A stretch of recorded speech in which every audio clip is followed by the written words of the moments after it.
Let's leave it at 5. Let's leave it at 5.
Uzowaqina ngemibuzo.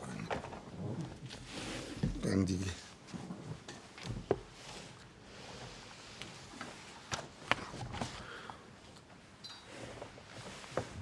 Good afternoon, everyone. Hey, good afternoon. Mr. Ombudsman Advocate, how are you doing? I survive, and how are you? No, I'm good, thank you. I'm suffering from a slight cold, so I'm going to have to today, but I'm going to do my best. Okay. I'm at least relieved to hear that you don't want a week to... No, I'm grateful for the time that you've afforded me. So Yes. And I'll try and use it as best I can. I know we've gone over time, and hopefully, if needs be, hopefully we can extend a little bit today. But I'm going to try and be as succinct as I can. Yes. Thank you. Is this the first time you are appearing? Yeah. Yes, Mr. Ombudsman, that's correct. First time.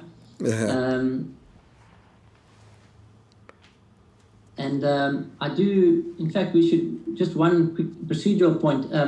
I do have a confirmatory affidavit with SACA, so when we do the swearing in, we could probably just deal with both, kill two birds with one stone there.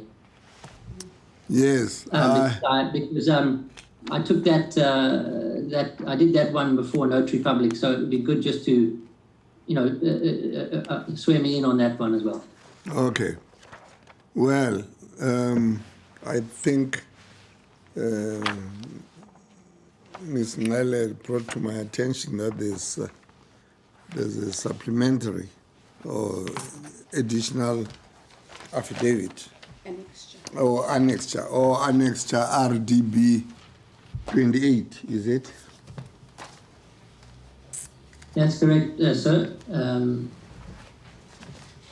I just referred to it a few times in my affidavit. I forgot to attach it, so I've included that in the bundle. Okay. Yeah, well, I think let's start.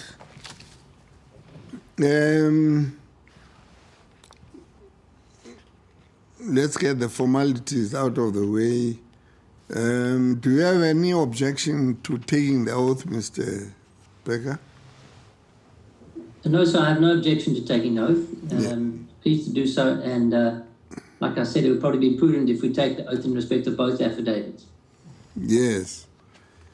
So, Mr. Richard David Becker, do you swear that the evidence you are going to give before me is the truth, the whole truth, and nothing else but the truth? And if that is so, please raise your right hand for the camera and say, so help me God. So help me God, sir. Thank you. You have been sworn in, Mr. Becker. Now, you can deal with your evidence anyhow you want to do so, because this is largely, as I understand it, a response, or is intended to be a response to some of the allegations that have been made in the course of these SJN hearings, and to the extent that they have mentioned you or your practice, or in a manner which calls, in your opinion, for some responses to what has been raised in the evidence put before me to this extent. I have before me an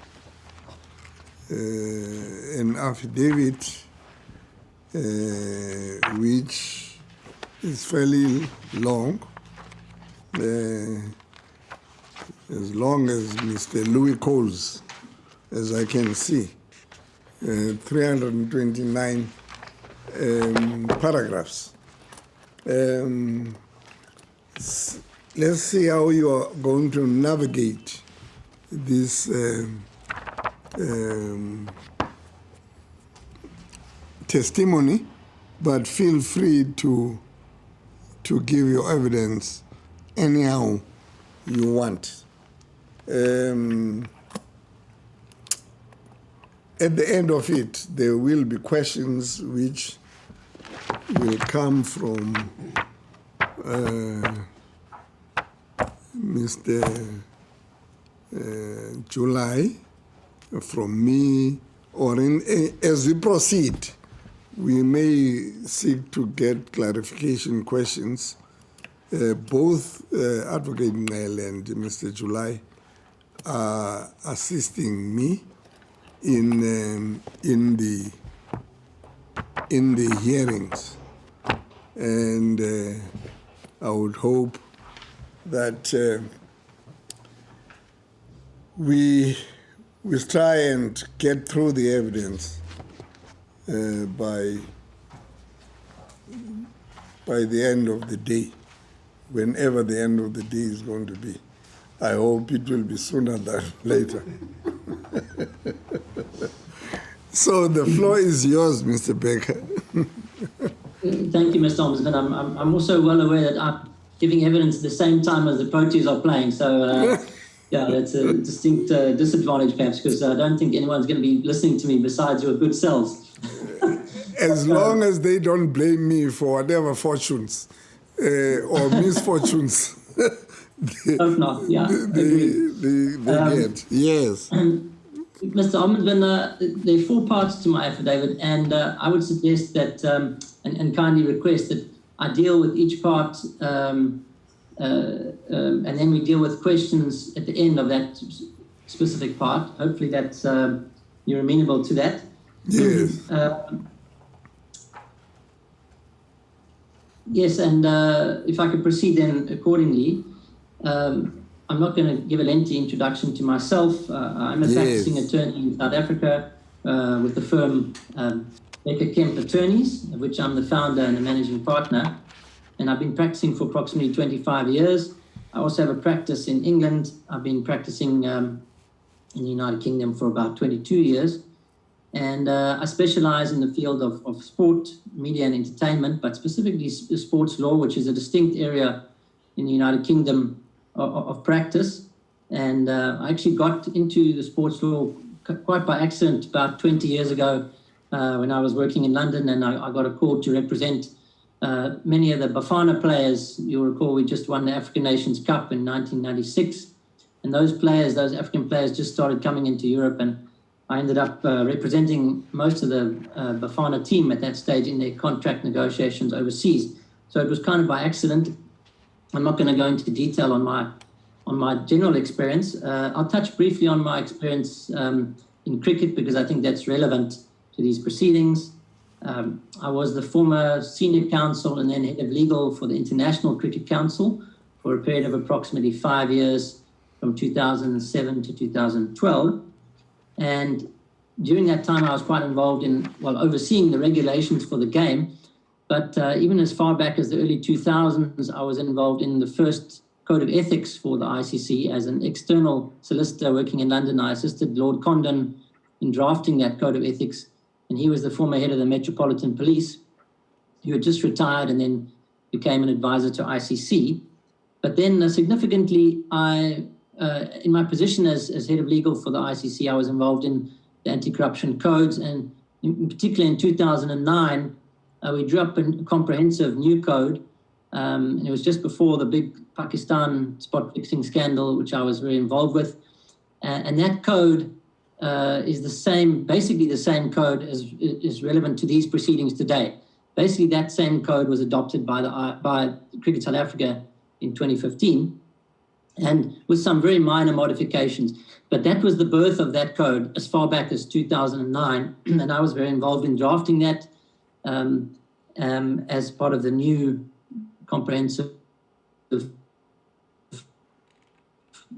code for a number of other cricket bodies, such as England and Wales Cricket Board, Cricket South Africa,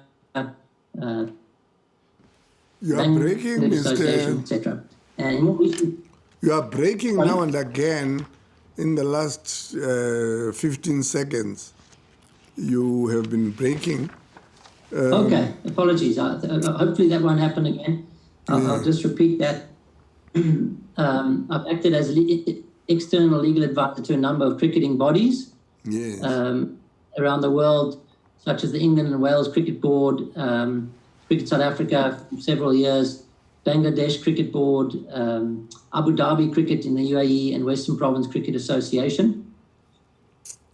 And in more recent years, I've advised SACA, which is the players' body, on several issues, as well as FICA, the International Federation for Cricket Player Associations.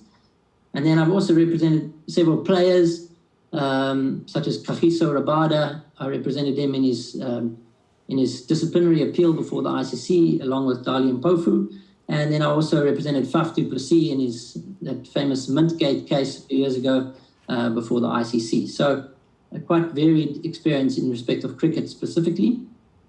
And I'd like to just pause there for a moment to state that I resolutely believe that every person should be treated equally and without discrimination of any kind. As someone who's married to a woman of Maori ancestry and who has children who are mixed race, I'm fully supportive of an integrated society based on the principles enshrined in our Constitution.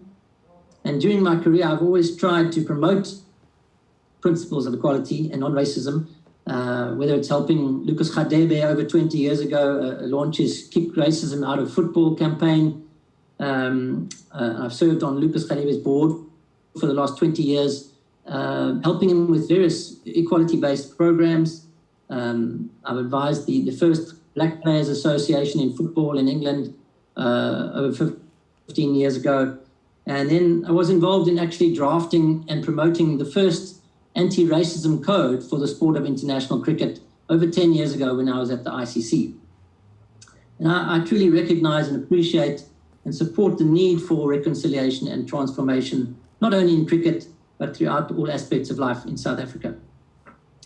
I'm now going to deal with the specific allegations that were raised against me and, to some extent, CSA and Mr. Cole by third parties in his proceedings. And I'm going to stick to the allegations that have been made. You heard from Mr. Cole yesterday. There was a chronology that was provided and some background, which I think was all very important. And I'm going to not go into any of that evidence. Hopefully there's no duplication in that respect. I'm going to deal specifically one by one with the allegations that have been made against me and to some extent, Mr. Cole. I'm going to begin with the allegations made by Iti Mabalanti. And Mr. Mabalanti, on several occasions, he makes the accusation that his lawyers were appointed by him, for him by SACA, and Mr. Bridske will no doubt deal with that. But my understanding from my discussions with Mr. Bridske at the time was that Mr. Bridske simply recommended attorneys in different jurisdictions to players and who did not have their own preferred attorneys. So when Mr. Mabalanti is asked during his oral testimony before the SJN, he's asked, "You were not allowed to have a law firm of your choice?" And he responds, "Yes." I don't believe that is accurate. He ended up appointing Mr. Woodhouse of Tabax, and you heard from Mr. Woodhouse yesterday. But I think an important piece of evidence in this respect is Mr. Mabalanti's own affidavit. So he provided an affidavit in the match-fixing inquiry dated the 24th of February 2016, and I've attached that in the bundle. I just want to draw your attention to one paragraph in that affidavit where he says, quote, "I confirm that I have instructed David Woodhouse of Mervyn Tobacco Incorporated to represent me in this matter," close quote. So it is noteworthy, he does not say that SACA instructed David Woodhouse of Mervyn Tobacco Incorporated to represent me. He says, "I instructed David Woodhouse," and that's in his affidavit of 24 February 2016. So I don't think it's fair when if he says, "I didn't choose my own lawyer," as he does in his oral testimony, I don't think that's correct. And I think that's unfair on Mr. Brezka. As it happened, Mr. Woodhouse, who you heard from yesterday, he's a very prominent employment lawyer in Johannesburg. He's an acting judge in the Labour Court. He's a very experienced attorney, a senior partner in the firm, and he's been recognized by Chambers, which is, as you know, is the independent legal directory, as a leader in his field. And both Mr. Woodhouse and his assistant at the time, Ms. Tozier, they conducted themselves very professionally in the matter on behalf of their clients, in my experience. And I'll return to these allegations against Mr. Woodhouse at a later point. Mr. Mabalanti goes on to allege that, quote, even looking for other attorneys, we were not even allowed, close quote. I'm not aware of Mr. Mabalanti laying a complaint against Tabak's attorneys. In fact, I think Mr. Woodhouse confirmed that he never received any complaint from his client as regards any dissatisfaction with his service. Mr. Mabalanti goes on to say that his attorneys, Tabak's, had a cozy relationship, in inverted commas, with myself. And that was simply not the case. Indeed, I had never met his attorneys prior to engaging with them. He avers that his lawyers were somehow, quote, related to both David Becker and Tony Irish, close quote. He was intimating some sort of impropriety. But as I understand it, these lawyers were only proposed by SACA as a potential firm in the area, and they were in fact appointed by Mr. Mabalanti. And I certainly did not have any prior relationship with them, and I had not spoken to anyone at that firm previously. Mr. Becker? Yes. Yes. Can you address his allegation about the coffee meeting that he alleges that happened between you and his attorney, Mr. Woodhouse? Yes, certainly. I'm coming to that in a couple of paragraphs, actually, in my affidavit. So thank you for reminding me. I'll certainly address that. Before we go to that allegation about having tea and coffee, I'd like to deal with a bit more of a serious allegation, which is the allegation that Mr. Mabalanti makes. He seemingly makes an accusation against his own attorneys because he says, and you need to look at the tone with which he says it in his evidence, that, quote, they were looking for information from me, taking some of the information from me back to the investigating officers, close quote. So he's intimating some sort of impropriety on the part of Mr. Woodhouse here. He appears to be accusing him of conspiring with the other side, namely the investigating officers. And this allegation also suggests that the investigating officers, including myself apparently, were also acting entirely inappropriately by engaging in this conspiracy. And these allegations are false. And he's provided no evidence to support these allegations whatsoever. Now, another serious allegation that Mr. Mabalanti makes is that myself and Mr. Cole engaged in threats and intimidation. And he also refers to, quote, Becker busy threatening me a couple of times, close quote, in his oral evidence. And in his written submissions, he states that there were, quote, continual threats and intimidations throughout, close quote. But he's failed to provide any evidence of this whatsoever. But not only is there no evidence of this, I have only ever met Mr. Mabalanti in the presence of his own lawyers. So I failed to see how I was supposed to threaten and intimidate him. But in any event, even if you just stop and ask yourself the question, if I was going to intimidate or threaten anybody in these proceedings, why would we record the proceedings, number one? Why would we record them via audio and video? And then why would we insist on lawyers being present in those meetings, as we did, even when the code, in fact, says that we're not required necessarily to interview people without lawyers? So it seems to be far-fetched and not a credible accusation. Mr. Mabalanti also alleges that I threatened him with criminal charges, a jail sentence, and a lifetime ban if I did not cooperate with him. Now, whilst the act of perjury may have been discussed in conversations with his lawyers, given that Mr. Mabalanti lied in his affidavit that he provided to Mr. Cole, dated on the 24th of February 2016, I don't recall making any reference to the laying of criminal charges or a jail sentence. I would have certainly not been in a position to bring criminal charges or impose a jail sentence, as I'm not the NPA, and only the NPA can do that. So put colloquially, I could not trade with chips I didn't have, quite simply.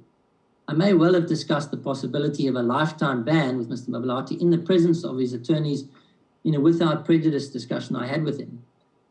Given that Mr. Mabalanti was facing 2 charges under Article 2.1.3 of the Code, as well as a possible charge under Article 2.1.1 of the Code, and both of those articles, in fact, permit a sanction of a lifetime ban. If you go to those articles, and we'll turn to them later, you'll see that.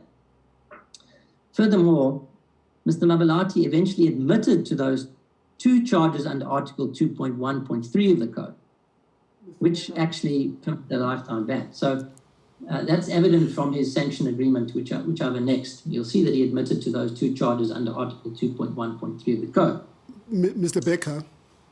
Yes. Now that you are making reference to the code, and that code is the one which you attach in your bundle, and unfortunately we don't have the bundle is not paginated, but it's an annexure which is effective as from 1st September 2015, right?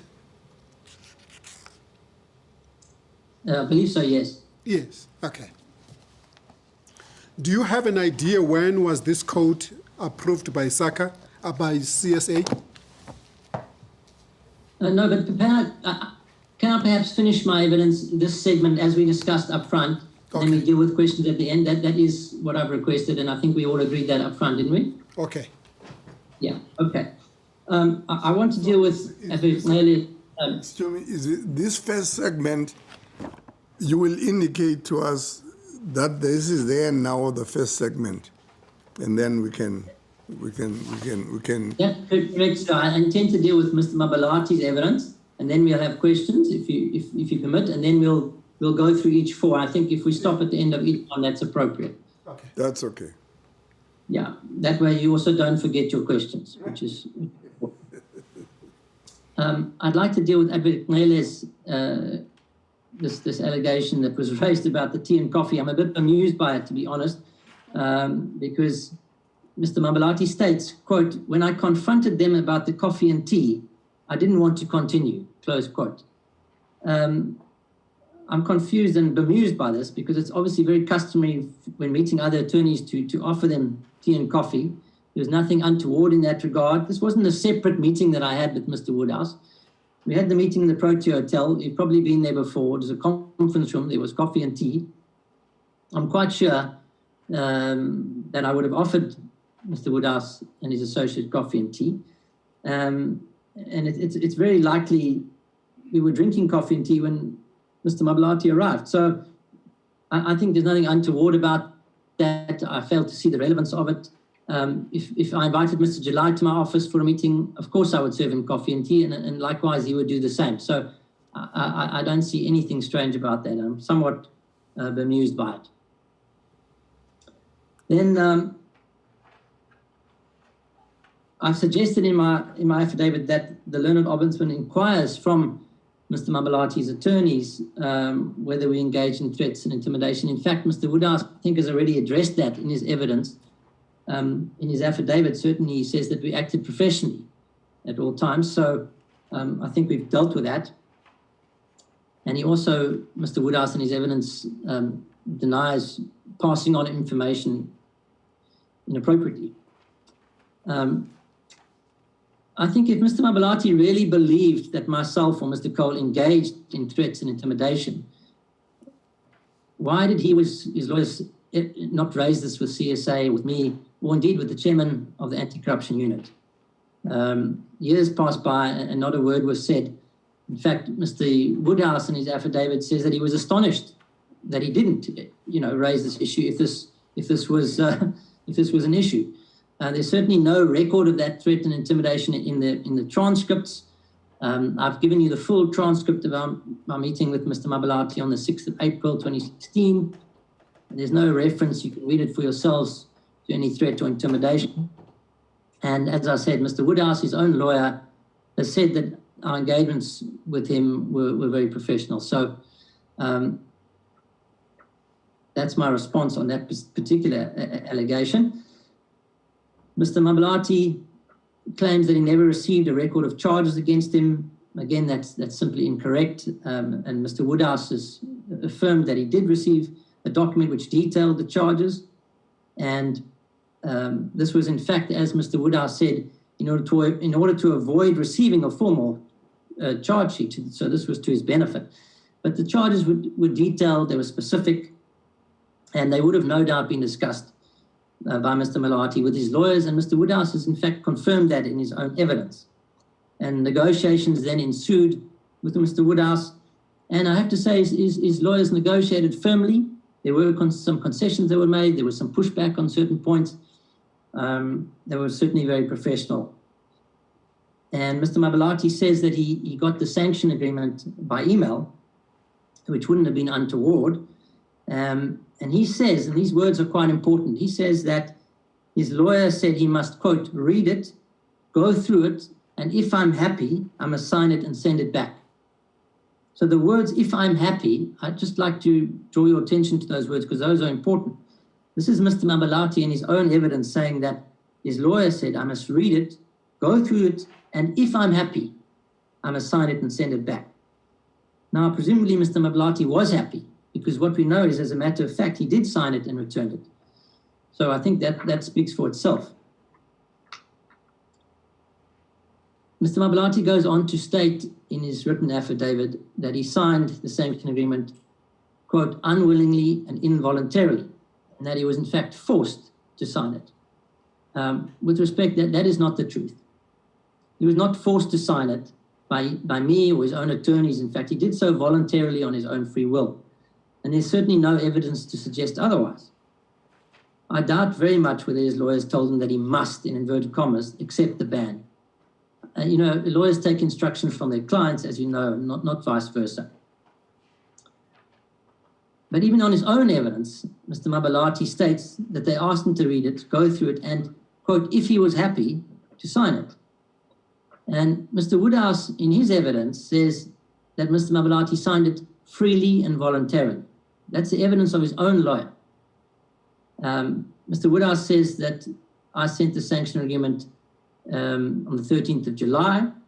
I haven't checked that date, but it's probably correct. But it was sent back on the 4th of August. So he did have time to consider it. And Mr. Woodhouse, I think, has verified that.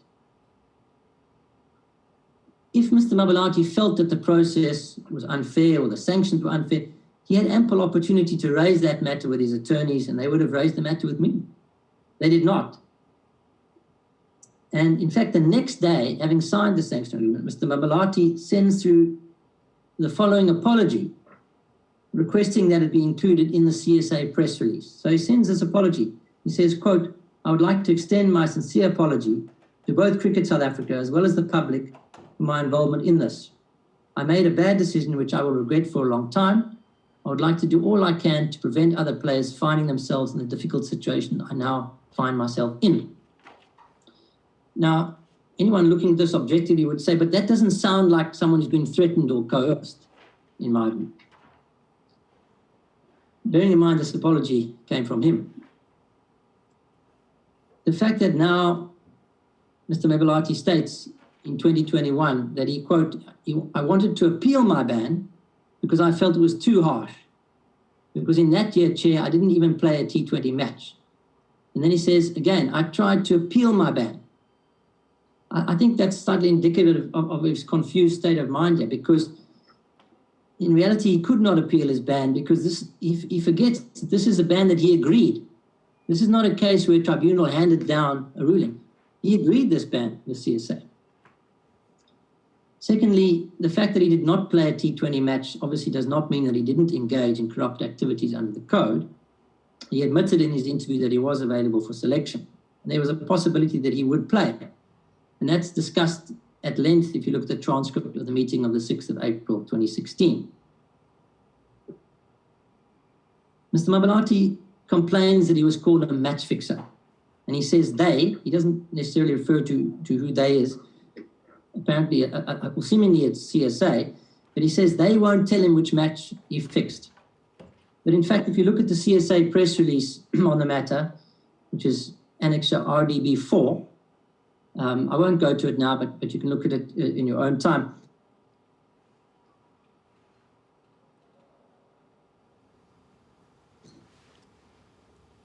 seem to be frozen, Mr. Becker.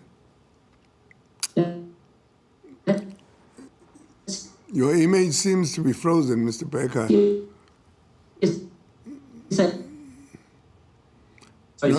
No, I was saying you're... Okay, am I still frozen? Well, yeah, no, you are not frozen now, but there is an indication that your internet connection is unstable.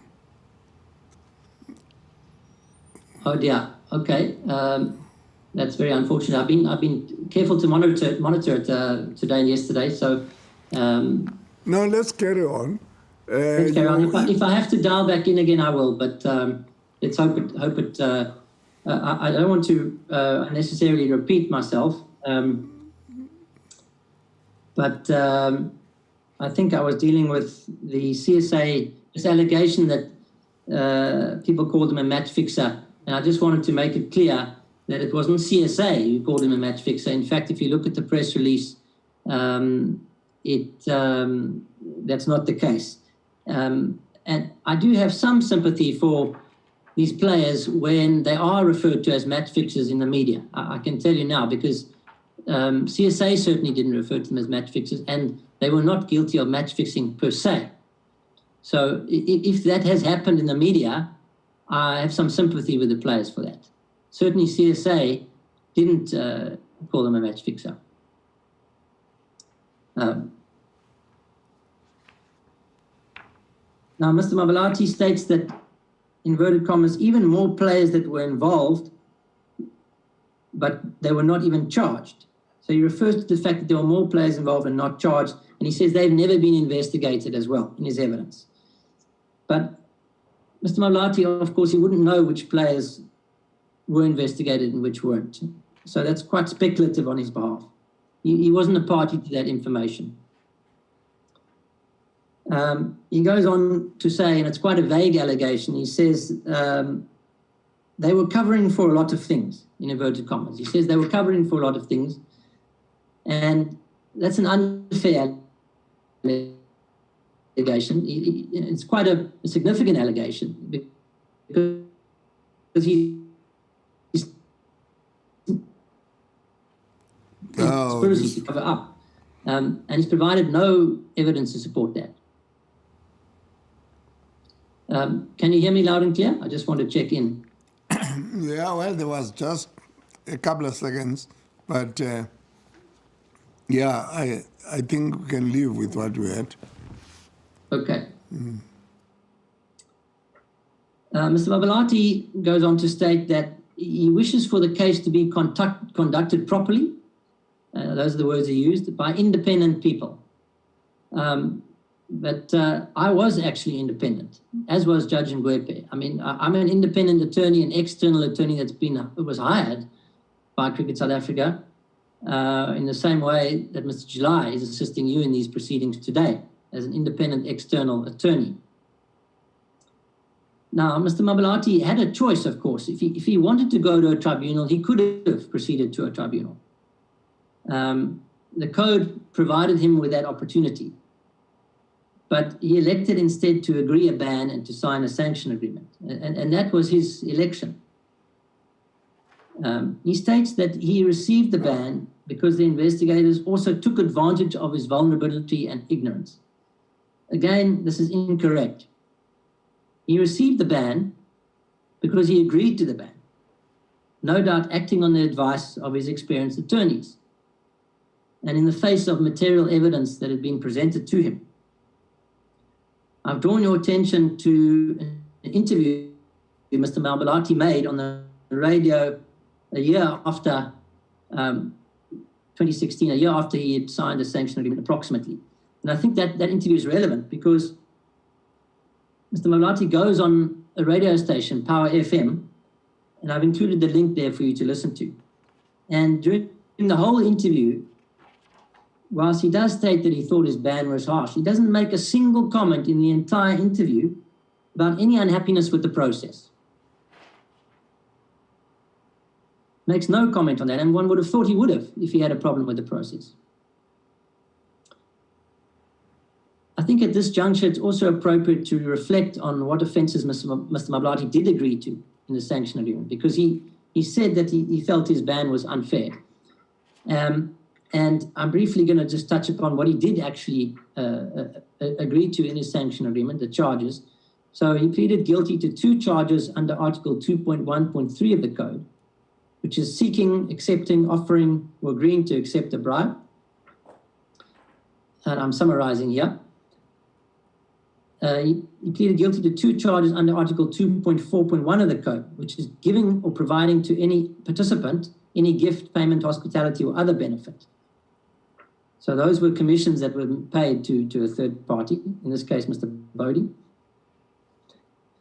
And then he pleaded guilty to 2 charges under Article 2.4.2 of the Code, failing to disclose to the anti-corruption official without unnecessary delay the receipt of any gift, payment, hospitality, or other benefit, which he knew was given to him to procure a breach of the Code. And then he pleads also guilty to 2 charges under Article 2.4.4 of the Code, which is the failure to disclose full details of any approaches or invitations received by a participant. And then he pleads guilty to a charge under Article 2.4.5 of the Code, which is failing to or refusing to disclose to the investigating officer full details of any incident or fact that comes into his attention relating to another participant. That's a third party. And then finally, he agrees to a charge under 2.4.6 of the Code, which is failing to cooperate with the investigation by failing to provide accurate details.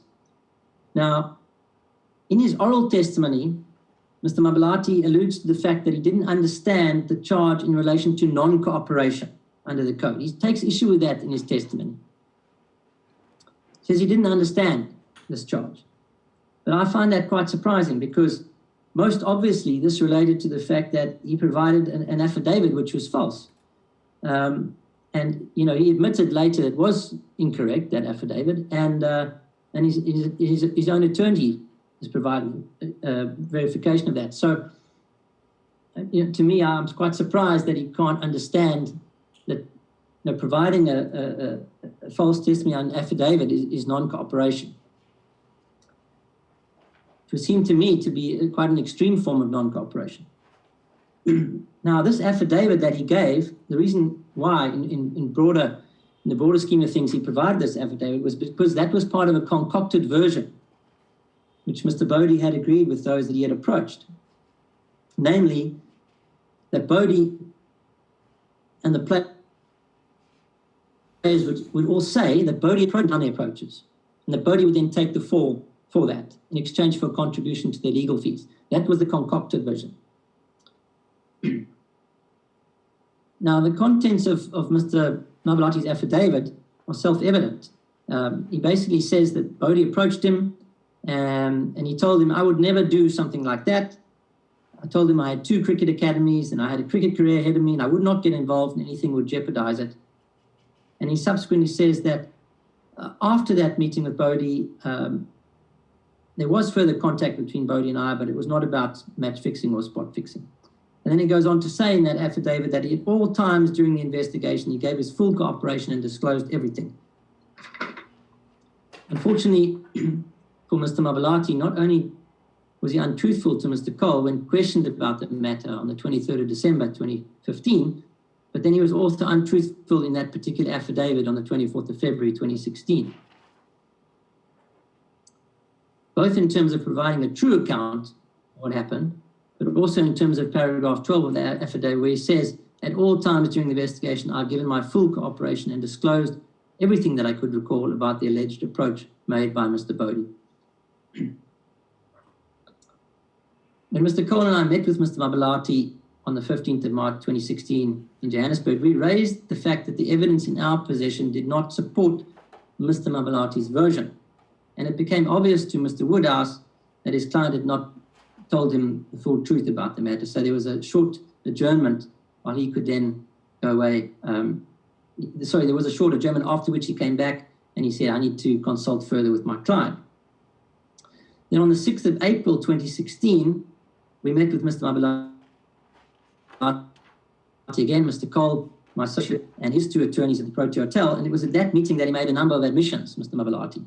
For example, he admitted meeting with Mr. Bodie at Nando's in Caller Drive, at which fixing was discussed. He admitted meeting a group of fixers with Mr. Bodie at the Radisson Blue Hotel, which they discussed fixing, and accepted a sum of money, and he paid Mr. Bodie a commission from those sums.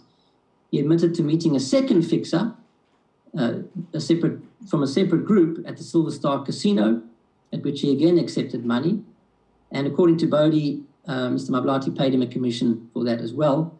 He admitted he had knowledge of Mr. Bodie meeting bookmakers in India. He admitted that he was available to play in the 2015-2016 Ram Slam competition. He admitted to receiving gratuities from the fixers at the Teasers Strip Club in Johannesburg, where the bill was apparently substantial. He admitted to sending and receiving WhatsApp messages with Mr. Bodie relating to fixing. He admitted he knew that the money paid to him was an attempt to influence him to potentially engage in fixing-related activities. He admitted to concocting a version with Mr. Bodie in exchange for contribution to Mr. Bodie's legal fees. And he also later, not at this meeting, later disclosed the video which you've seen of Mr. Tommy Tulikile talking to the fixers. So it's plainly evident from what I've just recited that Mr. Mabalanti was not honest in his affidavit dated the 24th of February 2016. And in the interview with his lawyers on the 6th of April, he was actually asked about this affidavit. And I've included a short transcript there. I actually asked him, I say to him, when you signed your initial affidavit, presumably Mr. Woodard explained to you that you were signing it under oath as a sworn statement. Is that right? And Mr. Mabalanti says, yes, yes. Mr. Mabalanti goes on to state in his affidavit before the SJN, he says, quote, those of us who were charged with match fixing were unfairly targeted and discriminated against. But the only evidence he can provide in support of this is an allegation, is speculative evidence relying on a press report in relation to Vaughan van Jaarsveld. And I say speculative because, of course, Mr. Mabalanti was not a party to any of those discussions and disclosures made by Mr. van Jaarsveld. So 5 years later, Mr. Mabalanti now believes that his 10-year ban was unfair. But he appears to have forgotten why a 10-year ban was accepted by himself, by his two attorneys, by Judge Ngwepe, by Mr. Lorgat, by Mr. Cole, by the ICC, and myself as being fair at the time. So I want to just briefly touch on why, in fact, 10 years was appropriate, because he believes it was unfair and he was targeted here. And I've set out an annexure RDB 5, which sets out the potential charges that Mr. Mabalanti would have been facing, and importantly, the sanctions that were attributed to those charges. I'm not going to go in detail to those now. I would like you to look at those because I've set it out in a table, RDB 5. And I would like to refer to Anti-Corruption Code Article 6.2, however. If you could just refer to RDB 6, I think that is quite important, RDB 6, which is the Anti-Corruption Code. And it's important to note that if we just go to Article 6.2 of that code, because at Article 6.2 of that code, you'll see a table. And you'll see at the top of 6.2 what it says there, having considered all the factors, the Anti-Corruption Tribunal, i.e. when hearing a matter, shall then determine in accordance with the following table what the appropriate sanctions would be. And then it lists the different articles and it gives a range of sanctions there. And it also gives an additional discretion to impose a fine. So you'll see there that Mr. Mabalanti admitted to 2 offences under Article 2.1.3. And each one of those, that was to do with accepting money. So each one of those carried a potential life ban and a minimum of a 5-year ban. So because there were 2 charges, we're looking at a 10 years minimum. 10 years minimum if you follow that table. And then if one only takes the minimum periods proposed under the code by the ICC, based on Mr. Mabalanti's own admissions, he would have received a total of 14 years from a tribunal. if you look at that table. So he got 10 years in the end due to some hard negotiation from his lawyers, who he now claims, quote, failed him big time, close quote.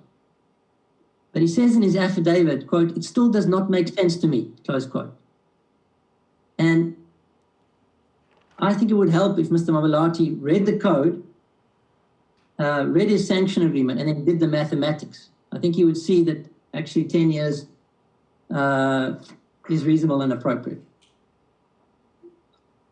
Mr. Mabalanti states that his lawyers told him that if he accepted the sanction agreement, he would not be criminally charged.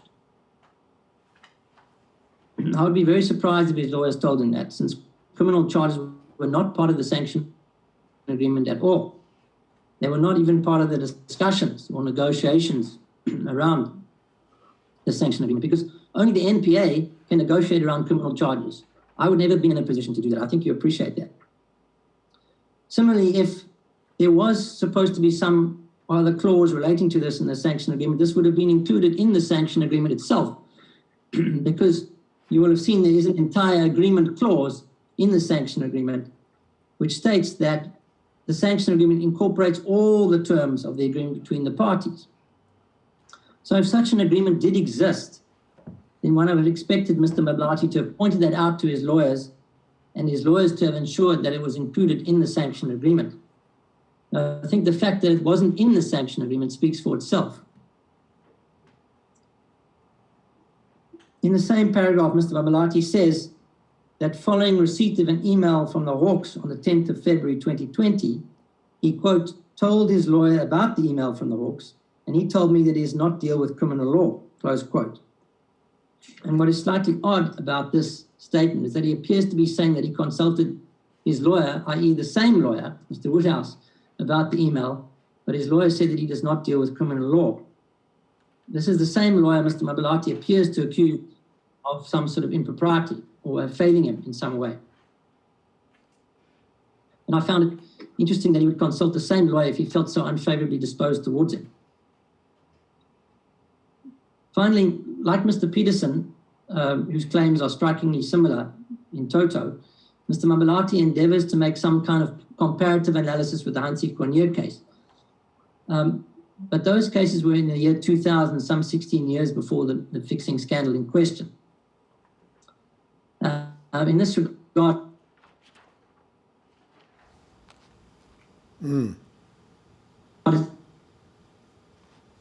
perhaps pertinent to note that, can you hear me, Mr. Ombudsman? Yeah, yes. There was just, I think, a lapse of about 6 seconds. Yeah. Okay, sorry, I apologize for that. Let me repeat that. Mr. Mabalanti has made some comparative analysis with the Hansi Cronje case. Those cases were in 2000, which was quite a long time ago, some 16 years ago before this particular matter in question.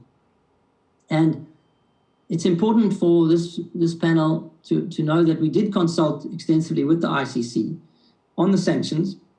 And because I had occupied the position of head of legal of the ICC, I was acutely aware of the history of different cases in different countries. I was acutely aware of the ICC's record of previous cases and the need to have some consistency across the different member countries. Because the ICC likes there to be consistency across the member countries, but the ICC also appreciated that each country is different and they may look at things slightly differently, and they accepted that. But they liked some sort of consistency. So I took the ICC's views into account on sanctions, and their view was the same as CSA's view on the matter. The sanctions needed to be firm but fair. And in the case of Mr. Mabalanti, the ICC was content that the agreed sanction was firm but fair. And Mr. Woodhouse, Mr. Toza, Ms. Toza, Mr. Mabalanti also appeared to have acknowledged that it was fair at the time because they agreed to the terms of the sanction agreement, and they did so freely and voluntarily. So in conclusion, none of Mr. Mabalanti's claims, in my view, as detailed in his evidence, have any substance to them in relation to the match fixing. I would respectfully submit that they are dismissed as being unfounded. I don't believe that he's been honest. He certainly wasn't honest in his affidavit, in the match-fixing scandal. I don't believe he's been honest in these proceedings either, because in at least two respects. Because Mr. Woodhouse, on the one hand, Mr. Mabalanti says that he was threatened and intimidated, but his own attorney has taken issue with that, has confirmed that we dealt with him professionally. Mr. Mabalanti says that he signed the sanction agreement unwillingly and involuntarily, and his own attorney says that he signed it freely and voluntarily. So those are all my submissions in respect of the allegations from Mr. Mabalanti. If you have any questions, please do ask away. Yes. Can you go back to the RDB, the one which has got sanction, that table for the sanction? The code, the code. So you're referring to, sorry? The code. Oh, the code, yes. Yes. Yes. Yes, you make mention of the fact that 2.13 and I think 2.11, which is what he was charged with, Mabalanti, they carry 5 years minimum or maximum of life ban. And you say it was through negotiations that he got 10, and you say he should have received how much? 14.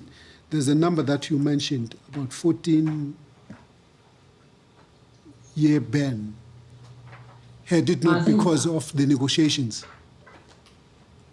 Yes, that's correct. So what I was trying to relate to you was that if you look at 6.2, I think it is, of the code, which has that table, I think it's yes, 6.2. Yes. And I was saying, even if you take the minimum sanctions based on his own admissions, and you add them up, if you do the maths, you get to 14 years. Okay. And I'm saying you should use that as a barometer. In the end, you got 10 years. So except that in terms of 6.3.2, that runs concurrently, not accumulatively. But it's neither here nor there. Not necessarily, because as you'll see, there's a reference there to the same incidents or sets of facts. Yes. So if it's from the same set of facts, so for example, if there were 2 separate meetings with 2 separate groups of fixers, those are not the same sets of facts. Those are 2 offences. So it's an important distinction that you make, that, Mr. July, and it's a good question that you ask, because it's important to clarify that. The code says where it's from the same incident or set of facts, then they would they should run. You are breaking. On separate offences. Criminal law works in the same way. Okay. Now let's go back to the document itself. Do you know when did this document, when was it adopted by CSA? The code? No, because I'm not aware of the specific board resolutions of CSA, okay. But it should have been around the time of 1 September, I imagine, because that was when it was effective. Okay.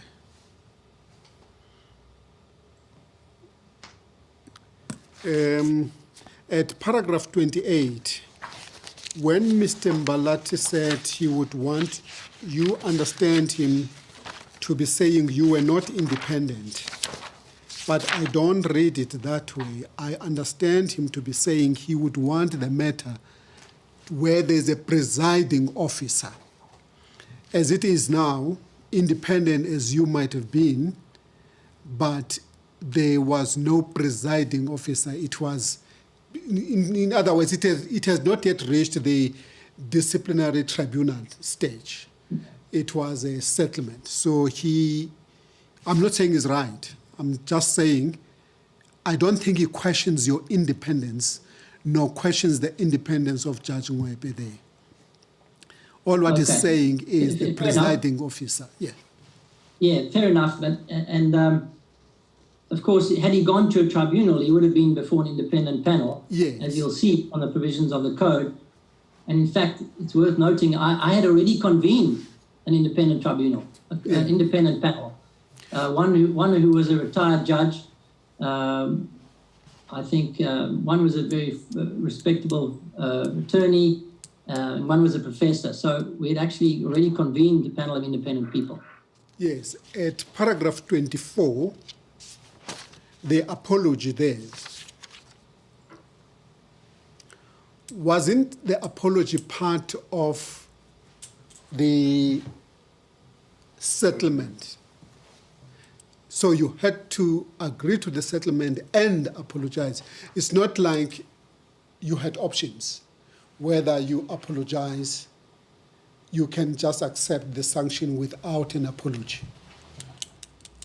Yes, it's probably good to just touch on that point. So CSA were of the view, given that they've been through so much over the period of 18 months with this investigation, that if players were going to come clean, that they should show some element of remorse here. So that's why the apology part was included in the sanction agreement. But it wasn't like this was a condition of the sanctions as such. That's not how those discussions evolved.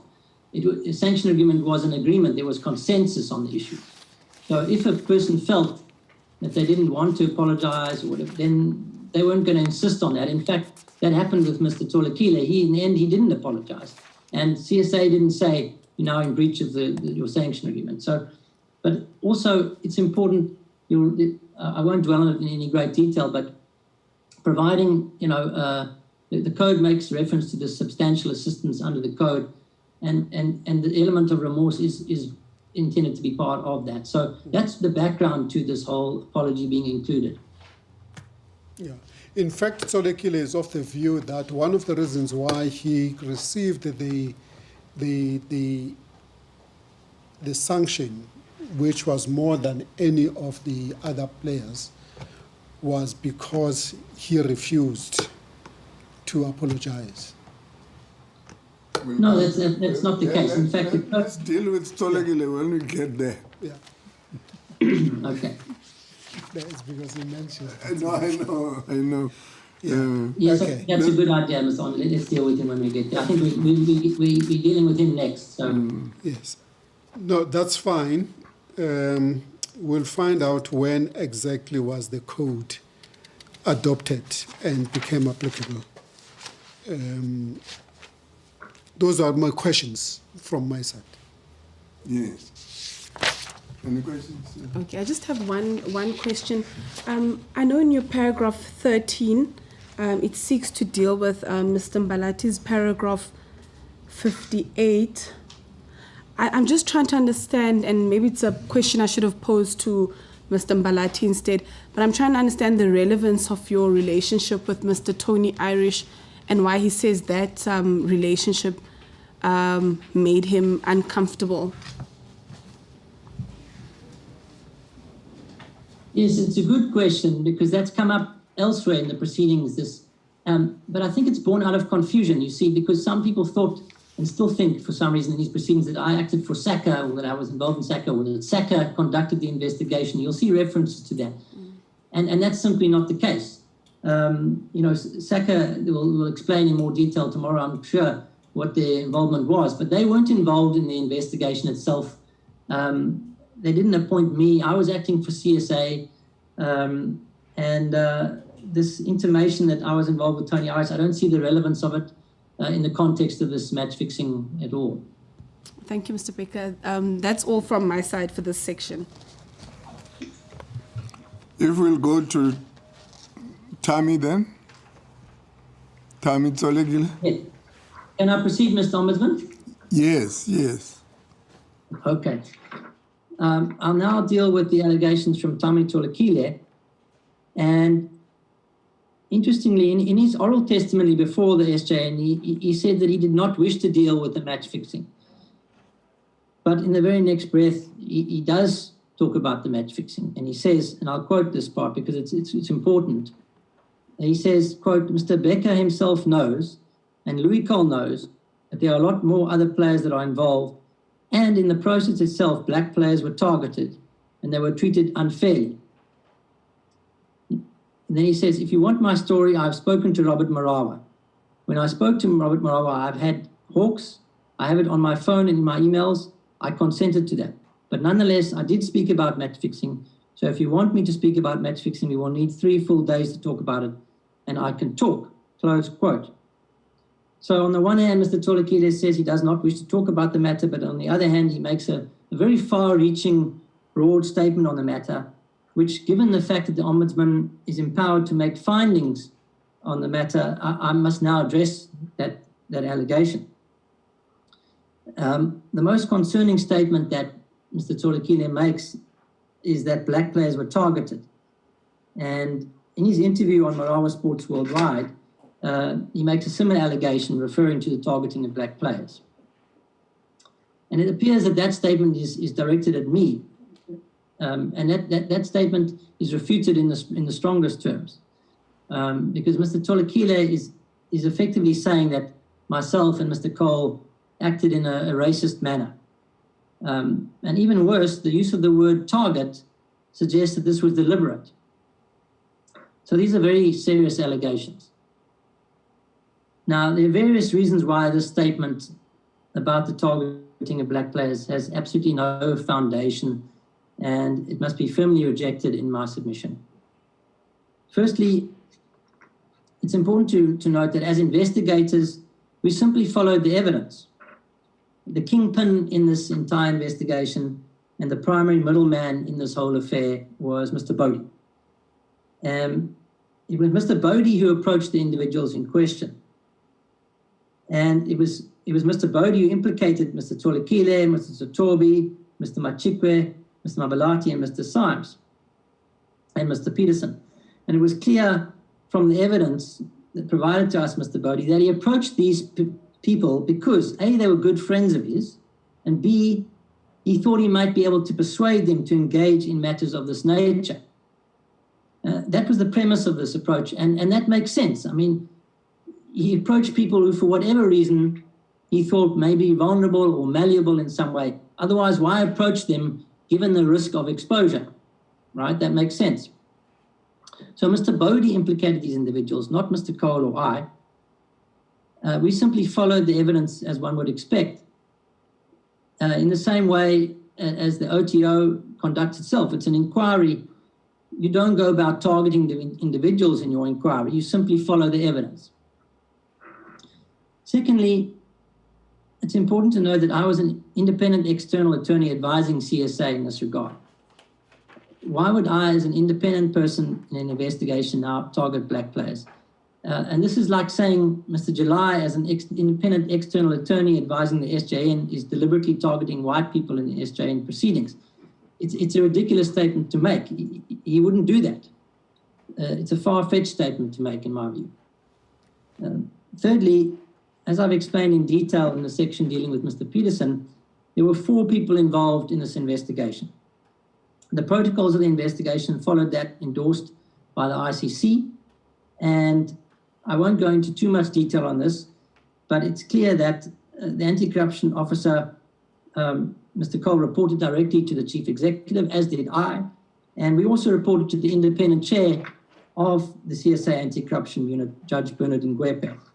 And his role as independent chair was to provide oversight and advice in the same way. In fact, this was modeled on the ICC protocols, in the same way that the chairman of the ICC anti-corruption unit, Sir Ronnie Flanagan, with whom I had the privilege of working, provides oversight and advice to the ICC. And Mr. Cole and I were asked to regularly provide updates to him, and he in turn reported regularly to the board. And in fact, Mr. Cole and I were asked to contribute to reports, to draft reports that were provided to the board. So similarly, Mr. Cole and I met with Mr. Lorgat and Judge Ngwepe on certain occasions to discuss the progress of the matter, who to charge, what to charge, charges to be levied, and the potential sanctions against the individuals in question. And Mr. Lorgat and Judge Ngwepe had input into each sanction agreement and approved each sanction agreement. I got comments from them in relation to the sanction agreements prior to their conclusion, with the exception of that one relating to Mr. Bodie, which was before Judge Ngwepe's appointment. So for Mr. Tulikile's theory to hold water, all four individuals must have been a part of some conspiracy to deliberately target black players.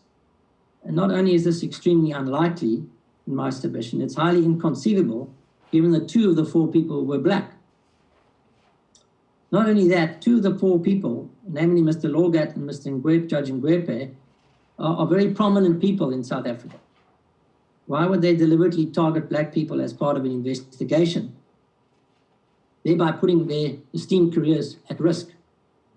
Why would the former Judge President of North Gauteng and South Gauteng, who is also the current tax ombudsman, put his impressive career at stake to involve himself in a deliberate plot to target black players? He simply wouldn't, in my submission. And similarly, why would the former CEO of the ICC and a former member of the interim board of CSA involve himself in a deliberate plot to target black players? The answer is quite simply, they would not, in my submission. But it goes further than that, because both Judge Ngwepe and the records of championing transformation in South Africa. Judge Ngwepe was the founder of the Black Lawyers Association in South Africa. He's got an incredible record. And as a successful cricketer, Mr. Lorgat experienced the effects of playing in a segregated system. And he's been an avid supporter of transformation in South Africa, both privately and professionally. So these allegations are not only false, in my view, they're slightly offensive to these individuals, given their involvement in the matter. Similarly, you have to ask, why would I prejudice a successful career of 25 years in practice, where I've been ranked internationally in the independent journals, Chambers and Legal 500 as a leader in my field? Why would I, as an independent lawyer, who's advised a plethora of black athletes and African athletes in my career, including people such as Lucas Khadebe and Sean Bartlett and Aaron McQuena and Stephen Pienaar and Benny McCarthy. I've listed all the individuals I've acted for, people of color. Why would I prejudice my good name and reputation by embroiling myself in a racist conspiracy of some kind, where I deliberately target black players as part of a third-party investigation? So I say it makes no sense, and it's simply not credible. Fourthly, outside of the 7 players banned, as we heard this morning and yesterday, we investigated 23 other players and coaches. That's outside of the 7, so 30 in total. Now, of those other 23, as we heard this morning, 75% of those approximately were black in general terms. And I'm happy to give you a list of those players. And I think we've all agreed that it wouldn't be in anyone's best interest to mention the names of those players. I think it would be unfair on those players. But they were not charged. And the reason is because we considered it inappropriate to charge them under the code. And if Mr. Cole, Mr. Lorgat, Judge Ngwepe and I were going to target black players, why did we not charge these players? In any event, I think as lawyers, you would know, you can't just simply trump up charges against people. You'll get yourself into trouble if you do that, because soon you'll be found wanting in any proceedings, whether they're civil proceedings or disciplinary proceedings. Fifthly, Mr. van Jaarsveld was a whistleblower, as was Mr. Alexander. Mr. van Jaarsveld is white and Mr. Alexander is black. If we were going to discriminate, surely we would have targeted Mr. Alexander and hence charged him and not charged Mr. van Jaarsveld. But we did not do so, thus undermining Mr. Tulikile's allegation in this regard. Sixthly, I do not believe that Mr. Tulikile has produced any evidence that those involved in the investigation deliberately targeted black players. And if he's going to make such a far-reaching allegation, I think he needs to put forward evidence to support this, credible evidence, and he's not. Furthermore, independent chairman of CSA's anti-corruption unit, Judge Ngwepe, has rebutted these allegations very firmly in his interview on Marawa Sports Worldwide in August 2020. I'm not sure if you have a copy of the recording of that interview that Judge Ngwepe did on the Marawa show, but if needs be, we can forward you that interview. But he also rebutted them in a press release, which was issued by CSA, as follows, and I'm just going to quote from that press release. Judge Ngwepe said, "The allegation that the investigation deliberately targeted black players must also be rejected. Both white and black players were investigated and charged based on the evidence that was collected and presented. According to Gulambodi, the names of many prominent players and icons of the game, both black and white, were bandied around by him as a tactic to put players that he approached at ease. The possible involvement of all these players was thoroughly investigated. It is not practiced during investigations, nor fair towards these players who were cited to publicize their names. As regards the allegation that Vaughan van Jaarsveld was approached by Mr. Bodie, and failed to disclose that approach, CSA confirmed both he and Craig Alexander were approached by Bodie, and both players reported the matter to SACA and to the ACU as required by CSA Anti-Corruption Code and the Prevention and Combating of Corrupt Activities Act. Their possible involvement in the match-fixing scheme was fully investigated, not only by the investigating team, but also by the Hawks, and they were cleared of any wrongdoing." Judge Ngwepe goes on to say, "Both Vaughan and Craig must be commended for doing the right thing. They acted with courage and integrity, notwithstanding the pressure that was placed upon them. CSA undertook to protect the identity of these players during the investigation in their interest and that of their families." So that's the quote then from Judge Ngwepe, who deals with these allegations in the CSA press release. Finally, Mr. Lorgat has produced his own affidavit dispelling these allegations, and I'd just like to turn to that affidavit briefly. It's not an annexure to my papers, but it is an affidavit that has been submitted. And I'm just briefly going to turn to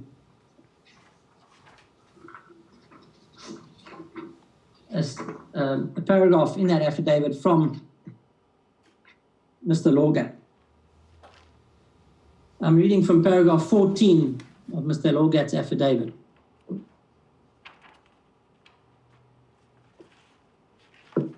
Mr. Lorgat says, quote, "As regards the allegation that the investigation targeted black people, there is no substance to this allegation. At no time during the discussions between Mr. Cole, Mr. Becker, Judge Ngwepe, and I was this ever a consideration or a topic of conversation or an intended outcome, and any allegation or insinuation of collusion in this respect must be rejected. Each of the 7 players who received charges under the code eventually admitted to several of these charges, thus confirming that CSA was acting as it should in charging them. Many other players were investigated, several of whom were black, and they were not charged due to insufficient evidence of violations under the code. There were 2 whistleblowers, 1 white and 1 black, who were not charged. I recall Judge Ngwepe has likewise rejected these claims of racial discrimination in a radio interview, as well as in an official CSA media statement in 2020. Mr. Lorgat goes on to say, Judge Ngwepe had alluded to in 2017 during a press conference at Newlands Cricket Ground, the fact that 6 out of the 7 people who admitted offences under the code were black is perhaps a reflection on the fact that they were arguably more vulnerable due to the history of oppression in our country. However, this did not excuse their behaviour. This is the quote he's referring to from Judge Ngwepe. Moreover, that does not mean to say that the investigation targeted black people. Close quote. So that is what Mr. Lorgat has to say about those allegations relating to the investigation targeting black people. And you've heard Judge Ngwepe's press statement on that comment. Now, given that these allegations are very serious and they're far-reaching, I would respectfully ask the Ombudsman to make a finding on these allegations. And I just would like to pause there for a moment to put this in context. I'm chairman of a global foundation called Beyond Sport. And over the last 10 years, we fund projects around the world that use sport as a tool for social change. And in the last few years, we've been focusing specifically on funding projects that use sport as a tool to promote diversity and inclusion. And I sit as chairman of this board. It's a global foundation. And on that board sits Ambassador Shabazz, who is the daughter of Malcolm X. On that board sits Kelly Nascimento, who is the daughter of Pele. And on that board sits Prince Ali, who's the Crown Prince of Jordan. And for me to now have to explain to these people that these allegations have been made against me is very unfortunate. So I'm asking the Ombudsman to make a finding on this issue, given the evidence, and I submit that given the evidence, the only finding that can reasonably be made is to dismiss these allegations as being unfounded. I mention that only for context, that's all.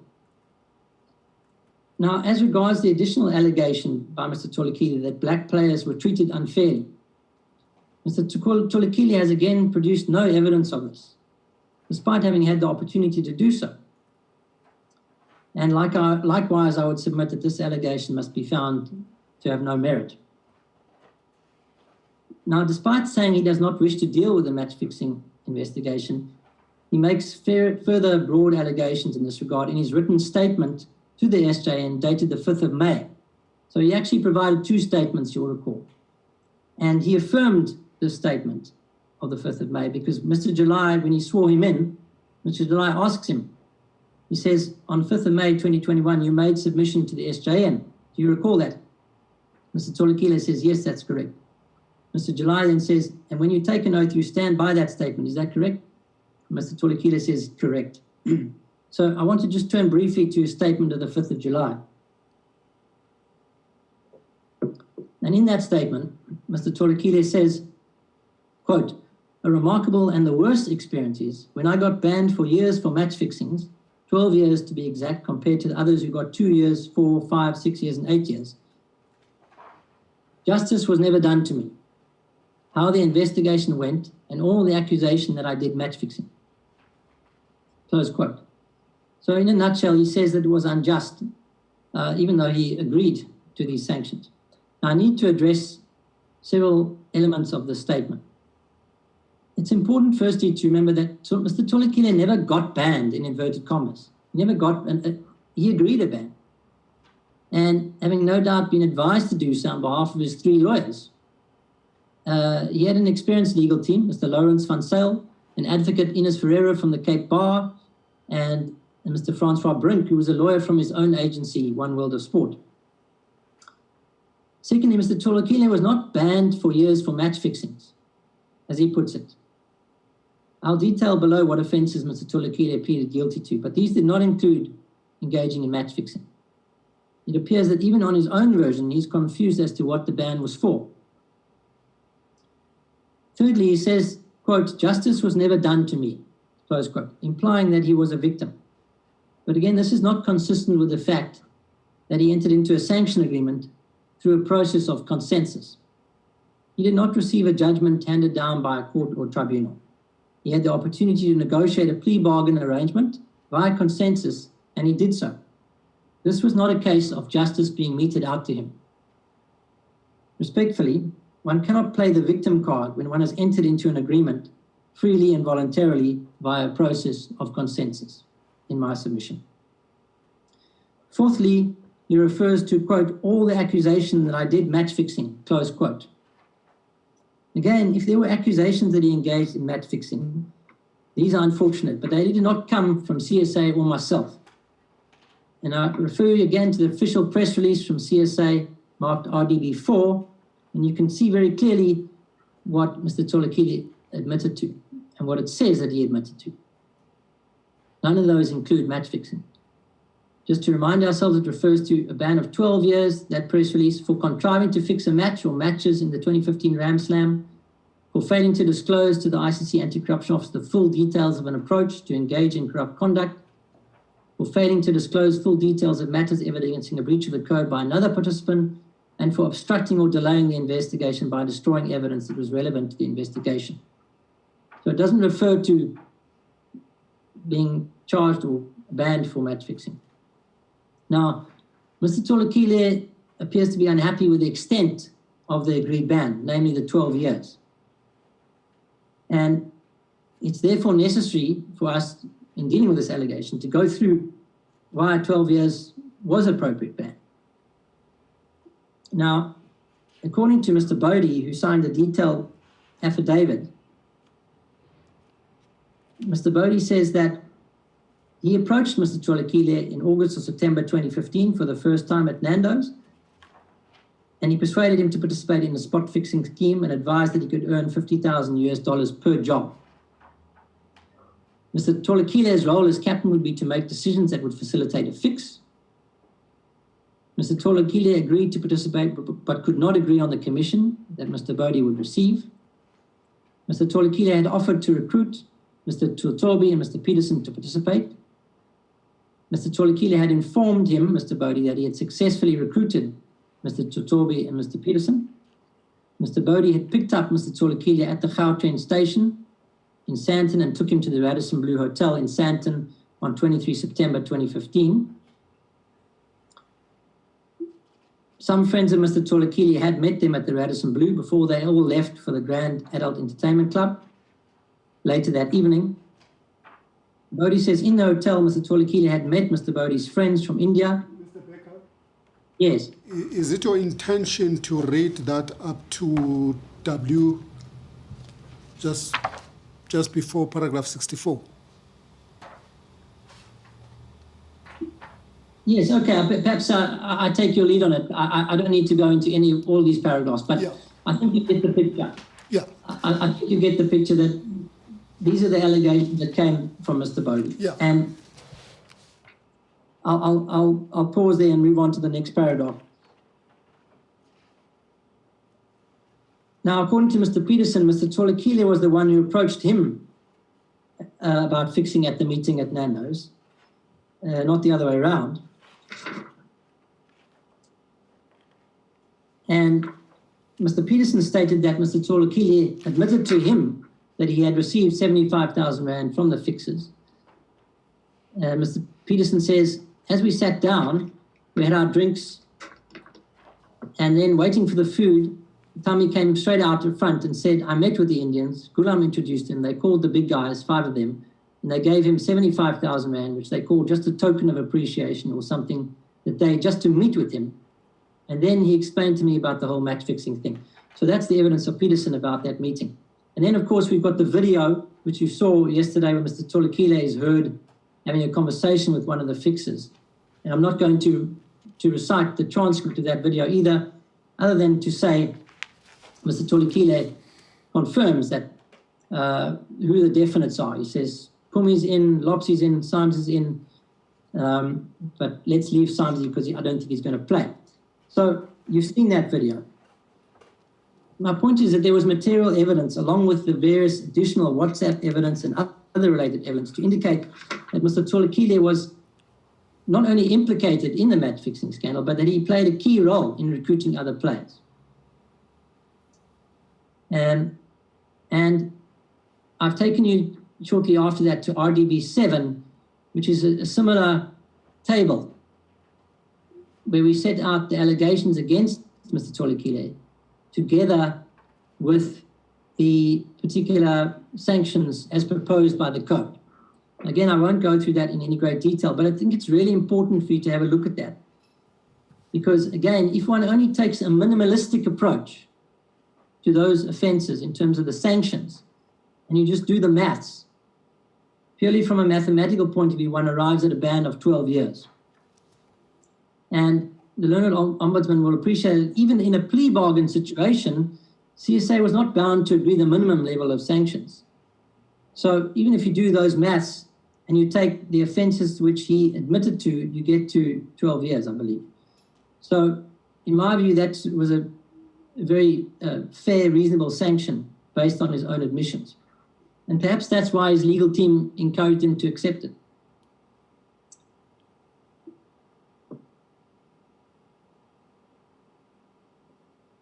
Then during his evidence before the Ombudsman, Mr. Tulikile goes on to make express reference to the allegations that he made in an interview on Marawa Sports Worldwide.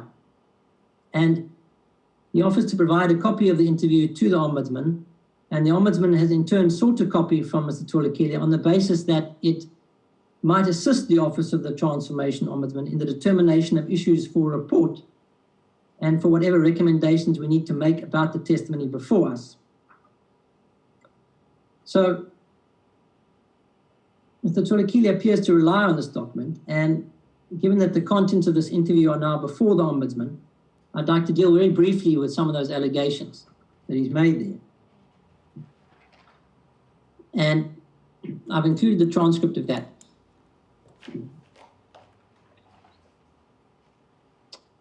On paragraph 74 of my affidavit, I deal with one allegation where Mr. Tulikile says they came to my house, they searched my house. Well, I can, on my part, I can assure him I never searched his house.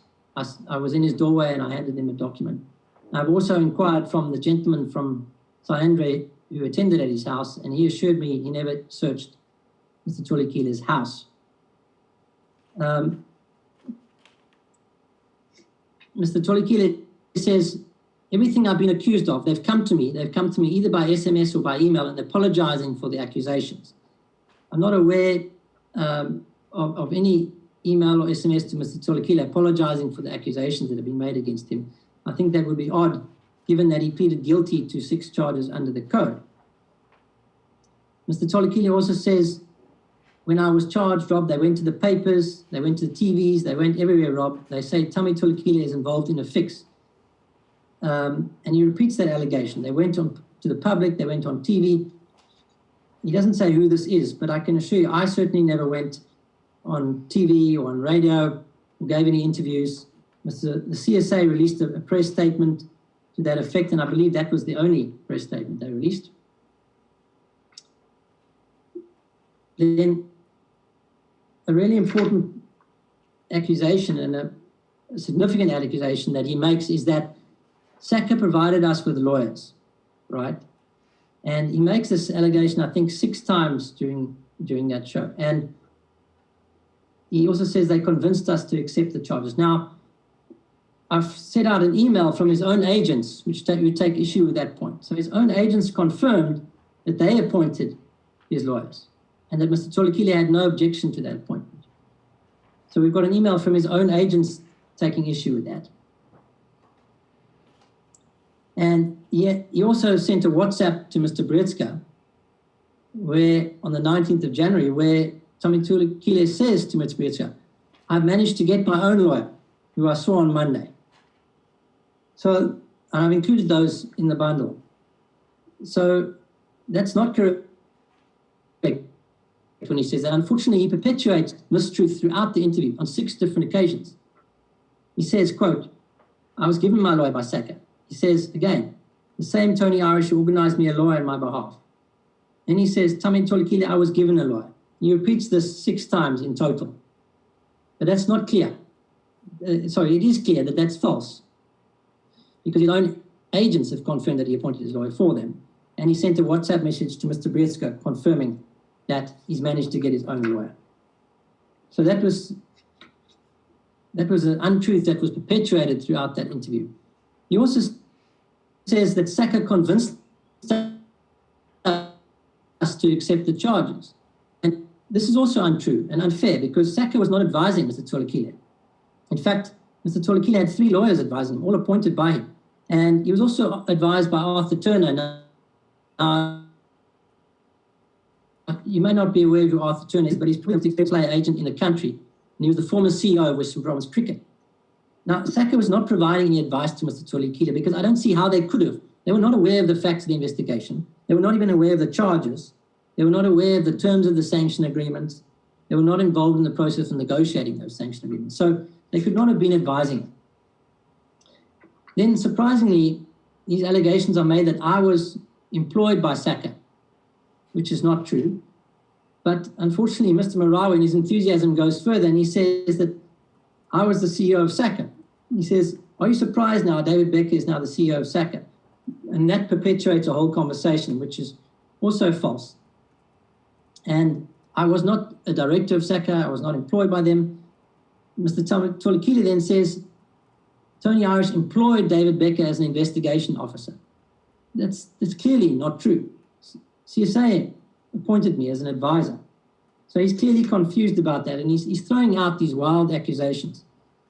Clearly this was not a SACA investigation, it was a CSA investigation. And then he makes direct comments, allegations against me. He says, Mr. Becker, you accused me of match fixing in Durban and in Johannesburg. I did not accuse him of match fixing at all. CSA accused him of contriving to fix, and he admitted those two charges in that respect. And then he goes on to say, Mr. Becker, you protected white players during this investigation. And this allegation is made against me personally. Now, you might ask yourself, anyone objectively looking at this would say, why are all these allegations against Mr. Becker here? But you see, in my view, the strategy is this. These players want to ask for some sort of concession from CSA. They're looking for an indulgence from CSA. So they don't want to attack CSA too fiercely. So what do? They attack me as an independent external party. That is the strategy, in my view.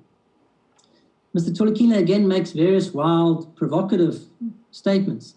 He says, Mr. Becker, why did you allow the bookies to leave the country and not investigate them? I'm not the SAP or the Hawks or Interpol.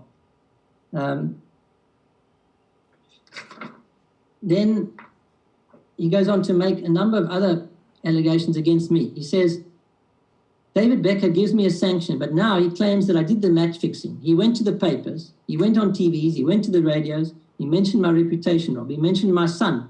He mentioned the people in Langa, Kailicha Guguletu, who's got my back. Now, in fact, apart from the fact that it's Mr. Tulikile who goes to the newspaper, and I've cited the article where he gives that interview, I think you'll appreciate that this was not a sanction that I gave him. This was a sanction that was agreed between him and CSA. And I can categorically say I did not conduct any newspaper interviews. I did not go on TV. I did not go on radio. I did not mention his reputation in any of these meetings. I don't know where he's coming with these sort of wild accusations. But unfortunately, if you listen to that radio interview, he's freewheeling. And then he goes on to say, Mr. Marawa puts it to him, he says, you were cornered to sign because the president of cricket said that it's going to be too expensive to investigate further. And Mr. Tulikile says, exactly, Rob. Now, I think it's a disingenuous statement to make because for at least two reasons. Number one, he wasn't cornered to sign the sanction agreement at all. He signed it freely and voluntarily, acting on the advice of his three lawyers. And secondly, this is unfair on Mr. Ntsebeza because Mr. Ntsebeza was not involved in discussions with Mr. Tulikile regarding the signing of the sanction agreement. And Mr. Tulikile was aware of that. Those discussions took place between me and his attorneys.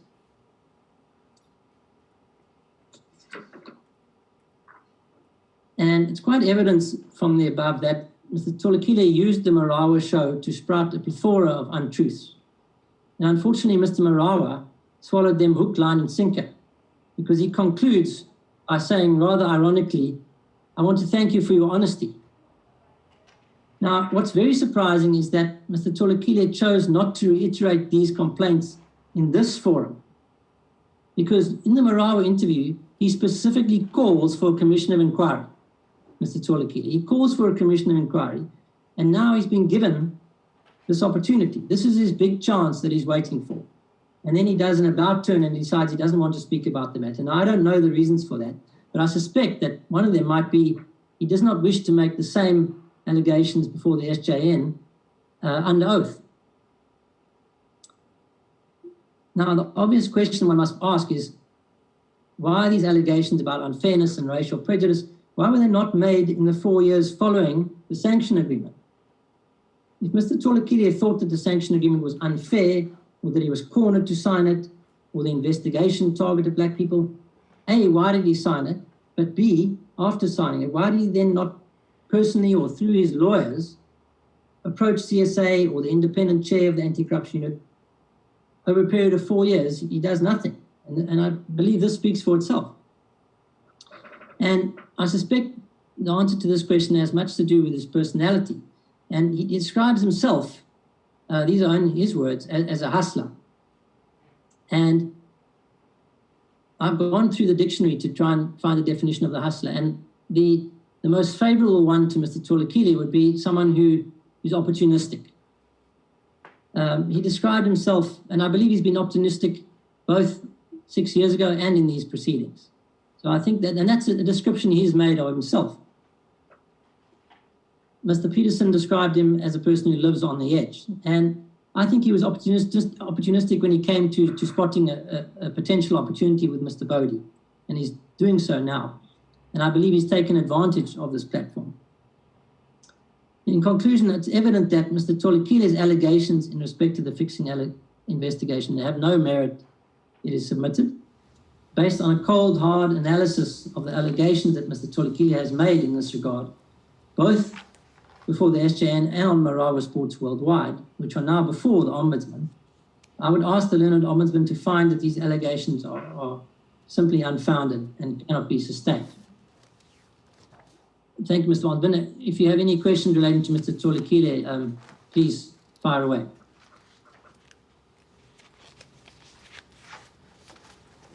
Well, I have no questions. Mr. Becker, the only question I have, the 25%, because it's 75% of the players were black, the 25 is the two, how many were white? What constituted that 25%? How many in terms of numbers that constitute the 25%? Well, it would be 25% of 23 players, whatever that's of that. So a quarter of 23, so say 6 players. 6, okay. Yeah, roughly, yeah. Yeah. I'm happy to give you the names of those players, as I said, on a private list. Yes, yes. I think you should give us that. Not only that, do you guys have a report? Not me, the anti-corruption officer, as I think he confirmed this morning, there was a report, and I don't think it was, I'm unsure of the status of that report, to be fair. I think you, and I believe Mr. Cole said that, I think he said this morning that he was going to provide you with that report. But insofar as your question to Mr. Cole this morning, you asked him, and I think it was a fair question, you know, to what extent did we interview or to what extent did we investigate those players? Yes. You know, we did exactly what you're doing now. We asked them to come to meetings. We looked at the evidence. We looked at the WhatsApps. You know, names came up in innocent circumstances. For example, there was talk of a business meeting which some players attended, and we inquired about that. We interviewed some of these players, and it turned out that that was, in fact, a legitimate business meeting. So we did exactly what you've done in these proceedings, which is you follow the evidence and you inquire. I have no questions, Mr. Becker. Fire away, Mr. Becker. Okay, we're going at good speed, so I'll just keep up the momentum. Yeah. And I won't check the cricket score. We'll just keep batting. Yes. I'm now going to deal with the allegations of Mr. Peterson, but I just need a sip of water before we launch into that. Are you sure you don't need 5 minutes break? Yes. Yeah, we should have 5 minutes. I'm happy to continue unless you wish to have a break. Maybe halfway, so we can take a break. We can take a 5-minute break. It's 2:15 now. If we came back at 2:25. No, my arithmetic is still okay. It's 10 minutes. Okay. Thank you. 20 past. Okay, I'll be here. Okay.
Yes,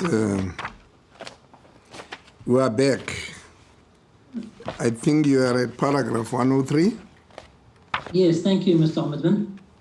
You are going to deal with Mr. Alvaro Peterson. Thank you, Mr. Ombudsman.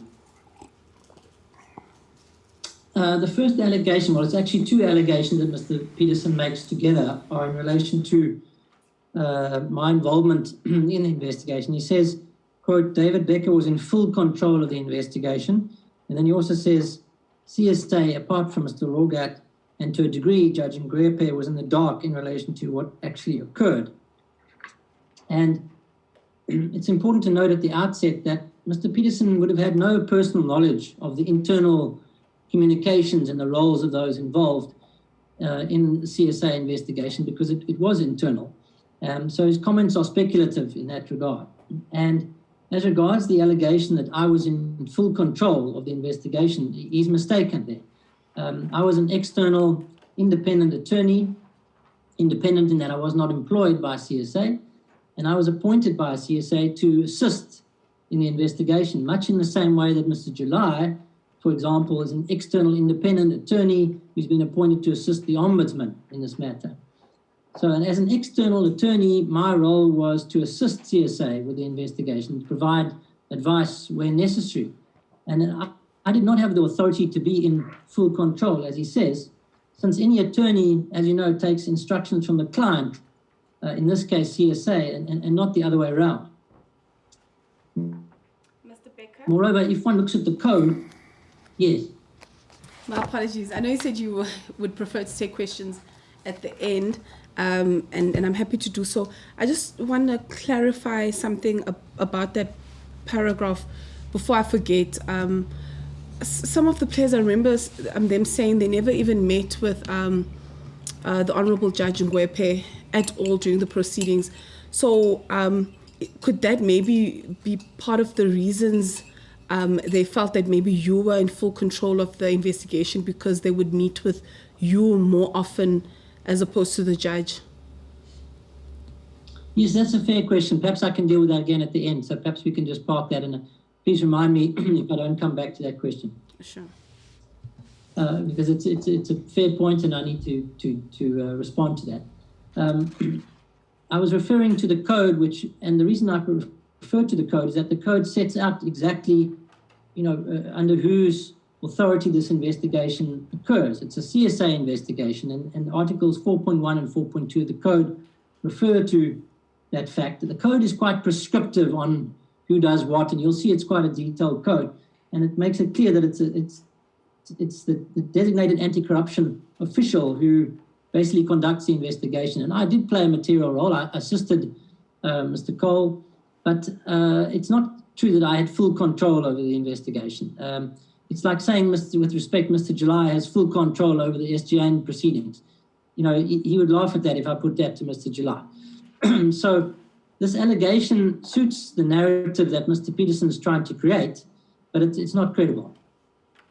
And he then also makes the allegation that CSA, apart from Mr. Lorgat, and to a degree Judge Ngwepe, was in the dark in relation to what actually occurred, and that's also incorrect. As mentioned, we did provide regular reports to the CSA Chief Executive. He, I think, provided 6 reports over the period of the investigation to the board, and so it's not true to say that CSA, the board were aware, certainly in my experience, the board were aware of what was going on, not necessarily the day-to-day minutiae. You wouldn't expect them to know that, but they were aware of the progress of the matter. And I met with Mr. Lorgat and Mr. Ngwepe on various occasions, as previously mentioned. So I'm not going to repeat that evidence again, but it's important that to note that when we discussed in Manchester, when we interviewed Mr. Peterson, I made specific mention of the fact that any sanction would have to be approved by Mr. Lorgat and Judge Ngwepe, from whom I took my instructions. So I made those roles very clear to Mr. Peterson. He goes on to say that, quote, CSA, through its lawyer, appeared to muzzle us during the investigations. And it's not me that I was referring to, but presumably he's referring to himself and his lawyer. but to my knowledge, he's provided no proof of this allegation. Mr. Peterson made various public utterances during the course of the investigation, and if you follow him on Twitter, you'll see that. And neither CSA nor I could prevent him from doing so, and nor did we instruct him to do so. He then goes on to allege that CSA, through its lawyer, I assume he's referring to me, controlled the narrative of what was going on inside the investigation. Now, it's not entirely clear what he means by this controlling the narrative. I mean, what was going on, in his words, inside the investigation was an internal matter, since the investigation was internal in terms of Article 4.4 of the Code. And what was going on inside the investigation was extremely sensitive, and information flowed as per the ICC protocol. So Mr. Cole discussed various matters with me in my capacity as an external consultant and as an advisor, and that was governed by attorney-client privilege. He would also provide information to Mr. Lorgat, as one would expect. Mr. Lorgat made reports to the board. And outside of the four of us, it would not have been appropriate for anyone else to know the full details of all the facts, particularly given the dangers of information being leaked and compromising the investigation. And like I said, this was also consistent with the ICC protocols. I'd worked at the ICC, so I knew this was a similar way in which they adopted the investigation. So there was really no narrative to control, as Mr. Peterson puts it. He then goes on to say that stories about what was happening inside the investigation was leaked to selected journalists. And these leaks were designed to cast us in a bad light, intimidate me, and tarnish my reputation beyond repair. I categorically denied I leaked any information, and I could have been struck off the roll of attorneys had I done so. I'm not aware of any information that was leaked by Mr. Cole, Mr. Lorgat, or Judge Ngwepe to the media. And indeed, to do so would have been to shoot ourselves in the foot, since this would have compromised the very investigation we were trying to conduct. It's a bit like alleging that the Office of the Ombudsman or Mr. July is now leaking information to the press. They would not do so. You would not do so because it would undermine the very inquiry which you're trying to conduct. It would be self-defeating. So this is a vacuous allegation on the part of Mr. Peterson, and he's failed to provide any proof of this, in my view.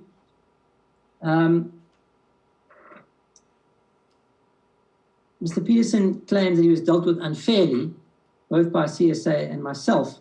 And as part of this, he complains that he was charged with charge 3 in his notice of charge. And that's one of the gripes that he has. He says he shouldn't have been charged this. I think that's his complaint. Now, that charge was failing to disclose an approach made by Mr. Tulikile on the 5th of October 2015 to the anti-corruption official without unnecessary delay. And a copy of the notice of charge has been provided to you as RDB 13. It's important to realize that this charge was one of the charges that ultimately waived as part of the plea bargain. And I believe that he should be pleased that it was waived, in my view. But he alleges that this charge was male fide, and it was done with malicious intent, with a view to forcing a settlement upon him and embarrassing him. However, just because it was waived as part of the settlement does not mean that it was male fide. And this charge was not male fide for 3 reasons. Firstly, by his own admission, he met with Mr. Tulikile at Nando's in Melrose on the 5th of October 2015, at which match fixing was discussed. In fact, according to Mr. Peterson's own evidence, he says, quote, "The only thing we spoke about at Nando's was fixing," close quote. That's it, he says. According to Mr. Peterson, during that meeting, Mr. Tulikile tried to recruit him to participate in certain unlawful activities under the code.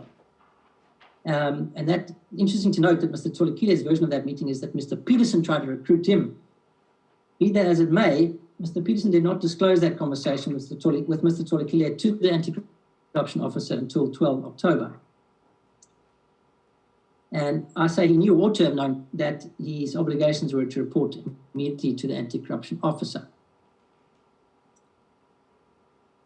Then Mr. Peterson says in his oral submissions to the SJN that he wanted to, quote, make sure that the messages he had heard about from Mr. Tulikile were in fact real before he reported.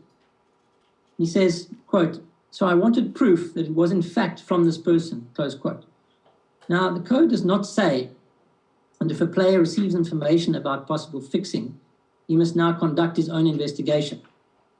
Put colloquially, if someone receives information that he or she suspects relates to fixing, the code does not say that they must now play detective on their own accord. That would be inappropriate and unacceptable interpretation of the code. The code is very clear. It requires a player to make a disclosure without unnecessary delay, and there is some scope in the notes there, if you look at that provision in the code, to allow for some scope.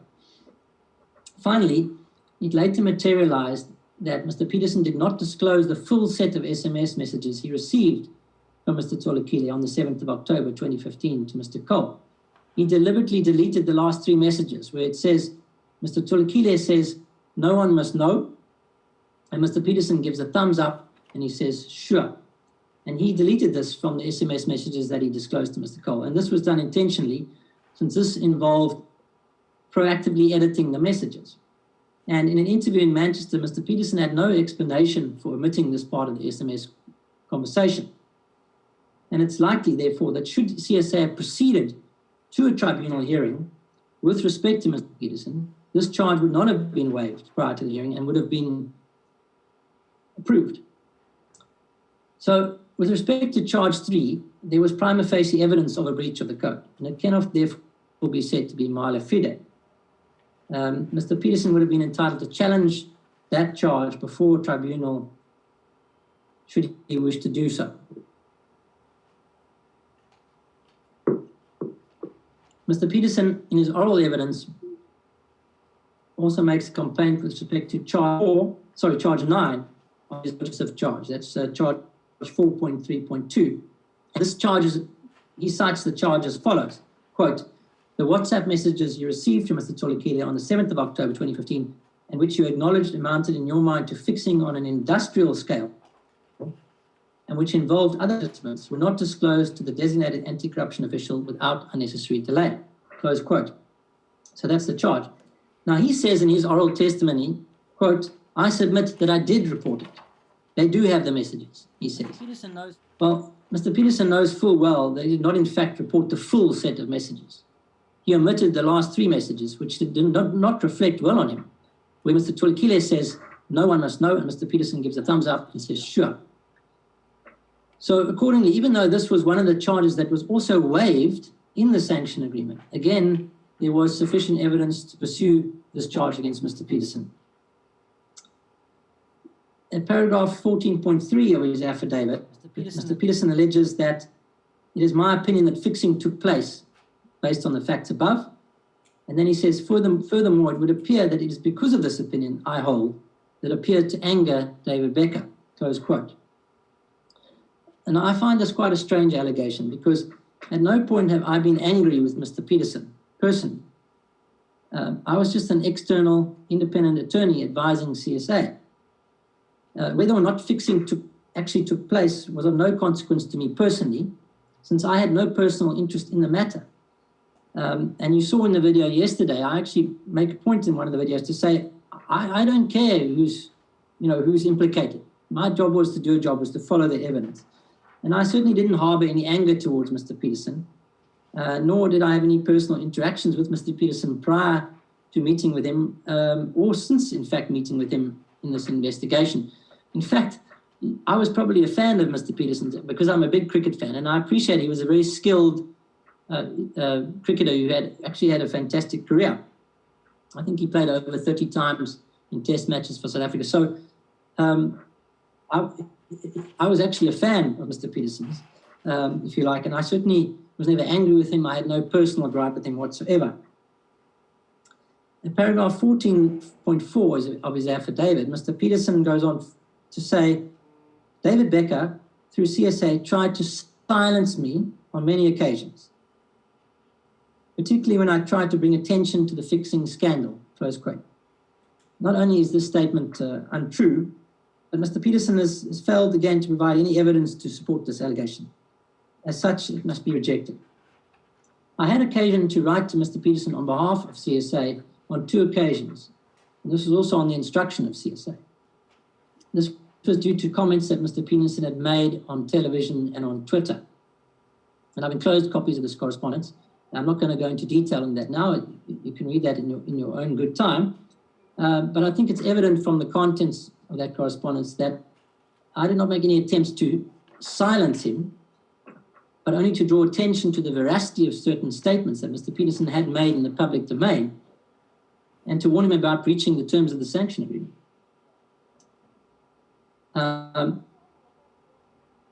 I will deal with each of these letters only to place them in context. I won't go into detail of the contents of those.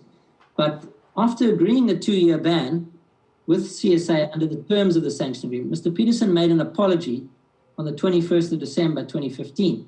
And he made this apology as part of a press release issued by CSA. And I'm not going to read the entire apology, but it's actually in the public domain, this apology. But he says, "I deeply regret having participated in the meetings." And then he says, and this is relevant for what comes next, is, "I accept the punishment that CSA has imposed upon me." Because later, of course, he argues that he was threatened and coerced. So I'll come back to that. But it's important that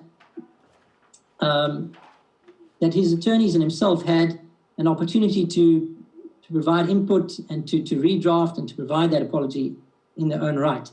Now, on the 22nd of December 2015, Mr. Peterson went on SABC and he made a number of false and or disingenuous statements on that television show in an effort to manage the media's perception of his involvement in the scandal.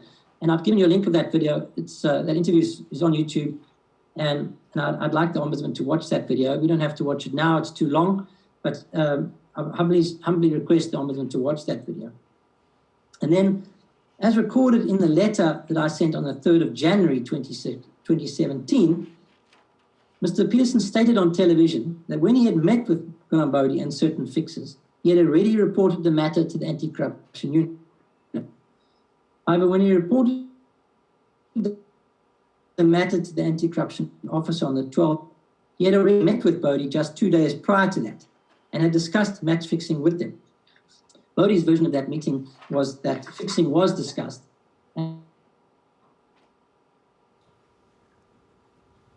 And Mr. Peterson's version is they talked about it in the match fixing.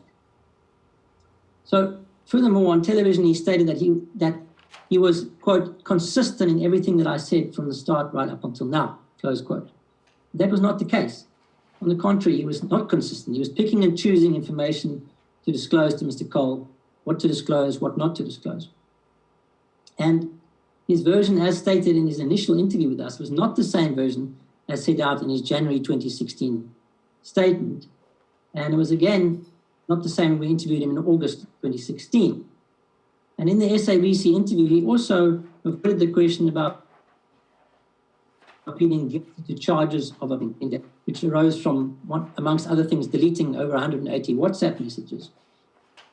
He says he was only guilty of failing to report timelessly in that interview.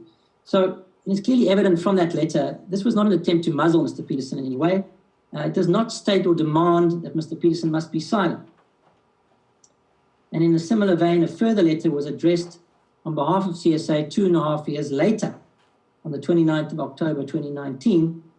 And amongst other things, CSA took issue with a statement made by Mr. Peterson on Twitter, I think it was, to the effect that there was, quote, no case, never was. So Mr. Peterson made that statement on Twitter. He says, no case, never was. And CSA reminded Mr. Peterson that, A, if he had any evidence about an actual fix, then he should have disclosed that information to the anti-corruption officer. And they also pointed out that, in fact, he had pleaded guilty to, I think, 13 charges under the code. So clearly there was a case. Clearly, if we did make any attempt to stop Mr. Peterson from making comments in the public domain, we failed because he continued to make statements. And he goes on, Mr. Peterson, to make quite a serious allegation about me relating to his employment relationship with SABC. I'm talking to paragraph 134 of my affidavit. Mr. Peterson says that Becker, through CSA, has gone as far as wrongfully interfering in my employment relationship with SABC and undermining my basic human right, close quote. I never attempted to interfere with Mr. Peterson's relationship with SABC. I may have given updates from time to time to CSA on what those who had been banned were allowed to do. Article 6.5 of the code, and I refer to it here in my affidavit, states what people who've been banned can and may or may not do. And one of those elements is, it says, if you've been banned, no participant can receive accreditation to provide media or other services at any official venue or match. That's what the code says under Article 6.5. So Mr. Peterson had a job. I think it was a part-time job at that stage where he was commentating. And so I may have been asked, and I don't recall this, by CSA, what have you been able to do during the time of his ban? And I may have given that advice. However, of course, once Mr. Peterson's ban had expired, he was, of course, free to conduct any cricket-related activities, and CSA could not prevent him from doing so, nor would they likely attempt to do so. Now, I understand from Mr. Cole that in response to a query from Mr. Peterson, Mr. Cole wrote an email to the Acting Chief Executive Officer, Jacques Faure, in regard to this matter. And I only received this information from Mr. Cole, so I appreciate it, CSA, but I've seen the email. And in that email, this is an email from Mr. Cole to Mr. Jacques Faure. Mr. Cole says, CSA has no objection or legal standing to prevent Mr. Peterson from furthering his career after the expiry of the ban imposed by CSA. There has been no communication from CSA with the SABC, to my knowledge, to prevent Mr. Peterson from being utilized as a commentator. I've confirmed this today with Melinda Lombard, who is the executive of sports projects for the SABC. She confirmed that Peterson had spoken to her and that she had asked him whether the match-fixing saga had been concluded, and they took a decision to utilize him in studio. In his oral testimony, Mr. Peterson goes further in his allegations as regards to SABC.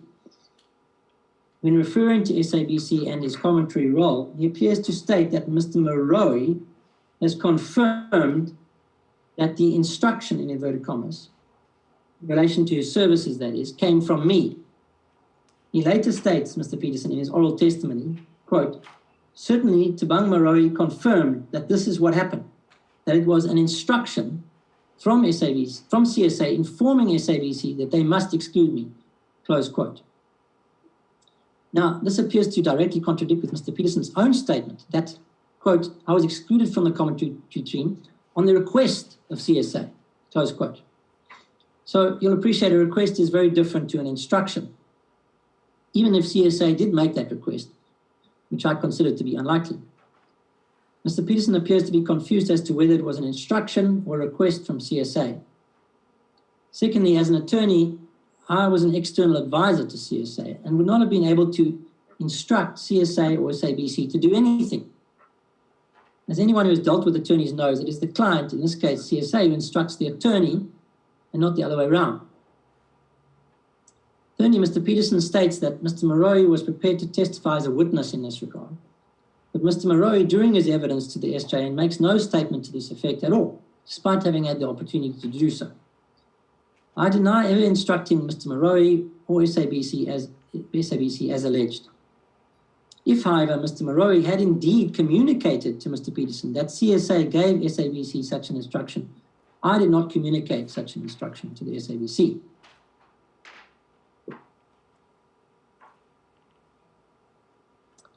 Mr. Peterson concludes in his oral evidence that, quote, it is my submission that David Becker was a key role player in blocking of my work and thereby adversely trying to impact my work and my livelihood, close quote. Again, Mr. Peterson refers to me personally here. I'm not sure why, given that I was an external advisor to CSA. I had no personal interest in whether Mr. Peterson was working or not. And in any event, I did not block Mr. Peterson's work after his ban expired. While he was indeed banned for 2 years, that was because of his transgressions of the code and because he agreed to a 2-year ban. He's also not provided any evidence of this supposed instruction or the interference complained of. So I refute these allegations. Mr. Peterson goes on to say, I'm referring to paragraph 139 of my affidavit.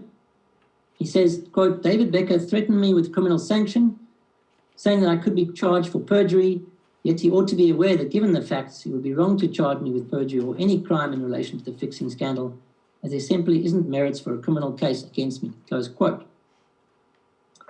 Now, as to whether there are or not merits for a criminal case against Mr. Peterson, that is for the MPA to decide, not me.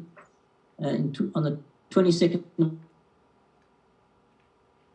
October 2019, the MPA, following the sentencing of Mr. Bodie, and that statement is annexed, marked RDB 16, and you'll see in that statement it says, quote, investigations against the other six players banned by ICC are ongoing. That shouldn't read ICC, but this is what it quotes. Says, investigations against the other six players banned are ongoing.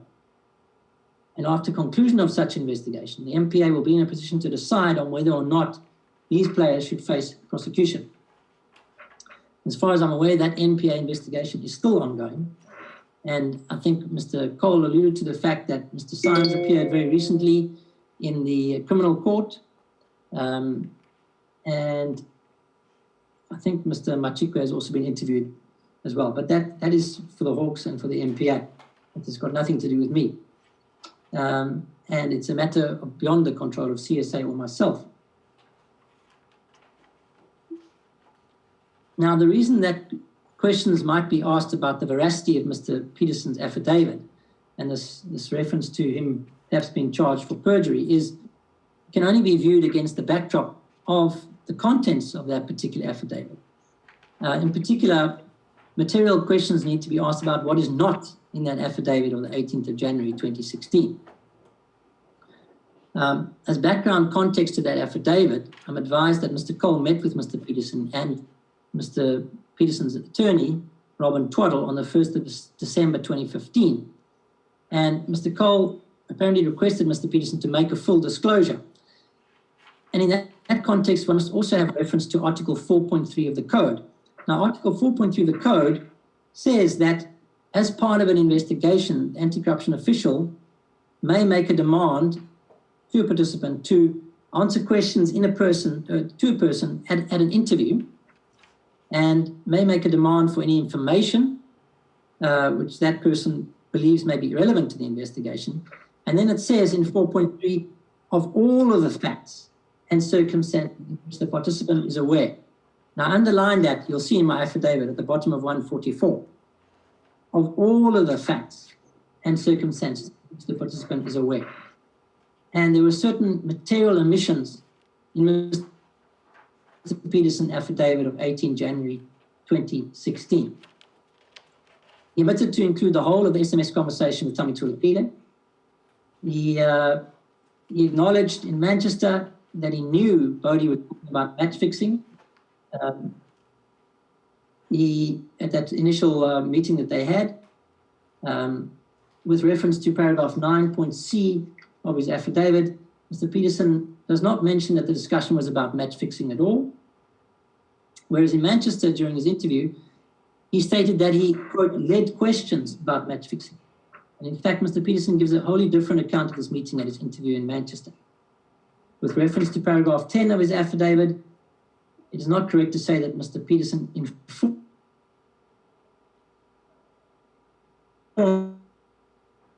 Mr. Cole of the details. It's clear the contents of the SMS exchange between Mr. Peterson and Mr. Tulikile.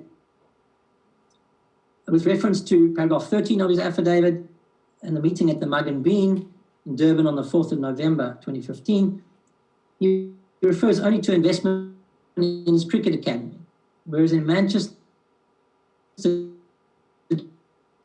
you'll have to pay attention. He acknowledges the comment about Mr. Berger, you will have Sorry, to... am I frozen again? Yes, it's intermittent.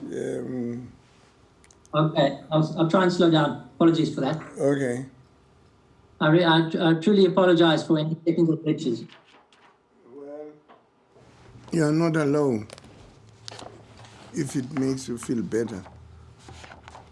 My Sometimes, Wi-Fi signal is usually very strong, so I apologize for that.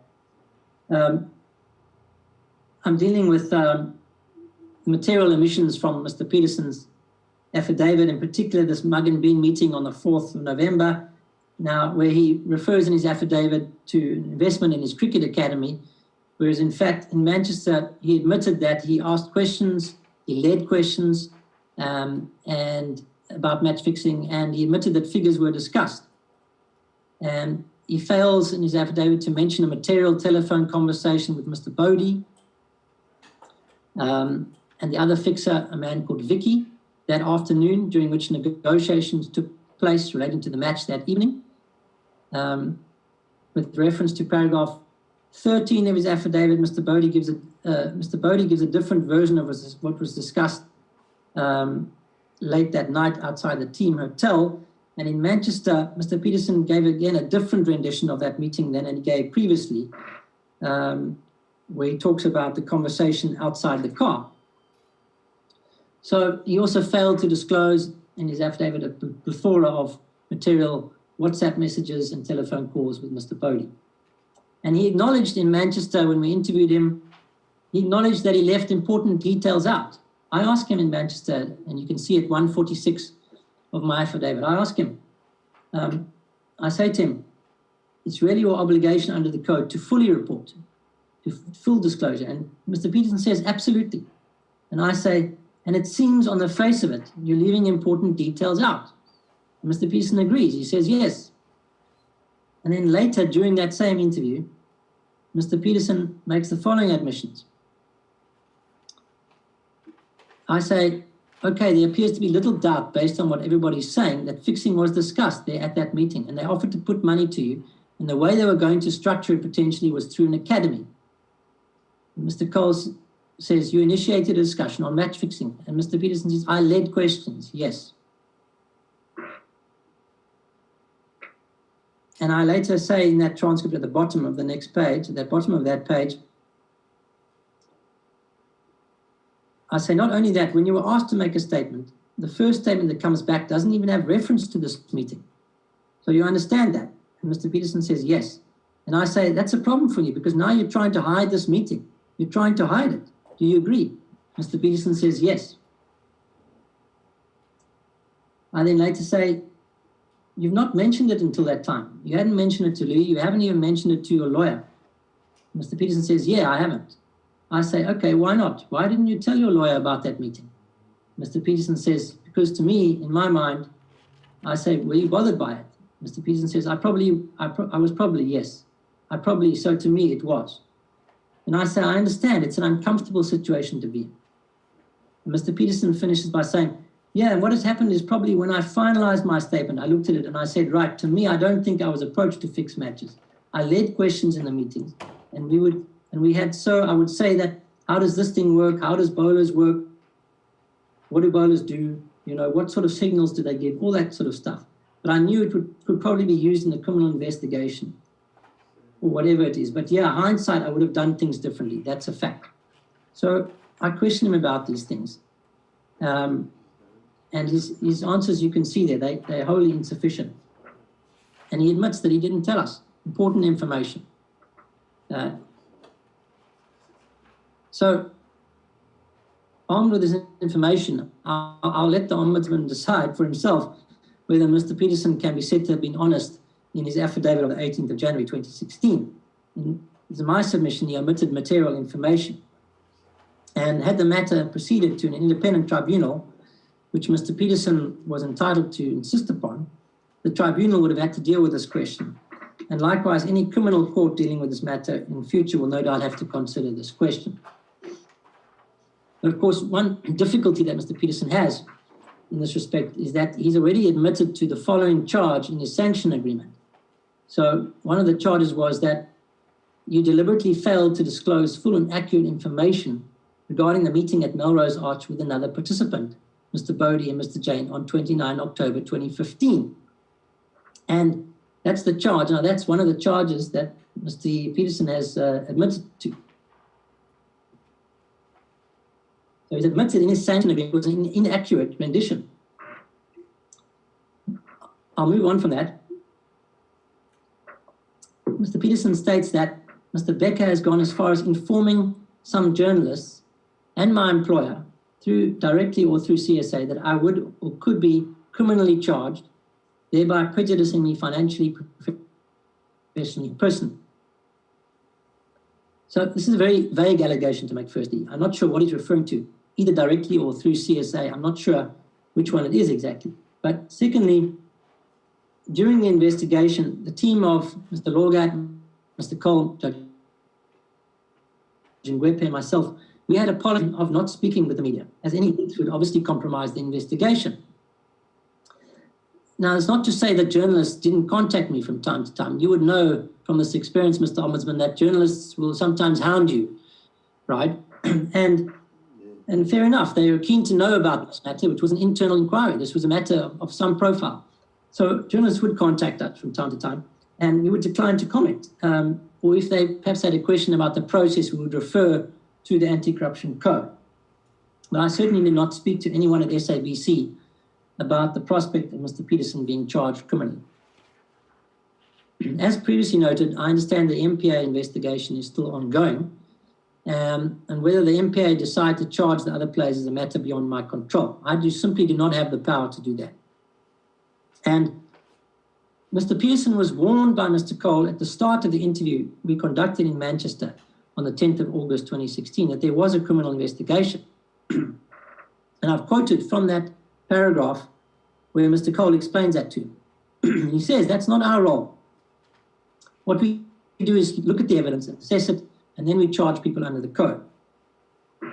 Excuse me. Mr. Peterson goes on to say that, quote, in the case of journalists, Becker personally or through CSA appeared to give journalists and media the impression that I could not be trusted and that they should not listen to what I have to say, close quote. I say I did no such thing. Again, this allegation is vague. When did I give journalists and the media this impression? How did I do so? Who in the media? Where did I give such an instruction? There's no evidence to this effect. And I say that perhaps the media, having gained the impression that Mr. Peterson could not be trusted on their own account, because he pleaded guilty to 13 charges under the code, including, I might add, a charge of obstructing or delaying the investigation by concealing, tampering, or destroying evidence. So perhaps that's where they got that impression. Mr. Peterson then goes on to say, I'm reading at 152 of my affidavit. So Mr. Peterson states that Becker individually and or through CSA tried to paint the picture that I'm a cheat, close brackets. Now, Mr. Peterson is aggrieved by the fact, I think, that many in the media refer to him as someone who is engaged in match fixing. To that extent, as I said, I'm genuinely sympathetic towards Mr. Peterson. Can you still hear me? Yes. Yeah. Okay, thank you. I'm just checking in. Mr. Peterson, like I said, there are those in the media who sometimes reported, wrongly so, that these gentlemen have been prosecuted or banned for match fixing. And to that extent, I am sympathetic because that is not correct. It is important to note that neither CSA nor myself have made any statement to that effect. To the contrary, the only press release I'm aware of that CSA released in relation to Mr. Peterson's involvement was released on the 21st of December 2016. That's already in the public domain and attached to this affidavit. And that makes it very clear in that statement which offences Mr. Peterson has admitted guilt to. It does not say that he's referred, guilty of match fixing in that. And you cannot lay that at the door of CSA or myself. Then in paragraph 17 of his affidavit, Mr. Peterson alleges as follows. He says, as part of the investigation, I was interviewed by David Becker and Louis Cole on the following occasion. In Manchester, England, around July, August 2016, without my attorney present, and I'll come back to that reference. And then he says, before the interview, I made a request to have a copy of the full interview, to which Becker and Cole agreed. However, they only provided part of the interview and not the full interview as promised, and also failed to provide other relevant information to my legal team that was used at the hearing, close quote. Now, it is correct to say that Mr. Peterson was interviewed in Manchester on the 10th of August It's also correct that Mr. Peterson's attorney was not present on that day, and there's a reason for that, because in the lead up to that meeting, I advised his attorney and about the fact that we wanted to interview him. His attorney actually assisted us in arranging that, and I correspond with his attorney about that meeting, and I'm not going to go into detail about that correspondence. It's there in my affidavit. But Mr. Twaddle replies, he says, I understand your process and the position. I'll check with Alvira when he wants to meet with CSA.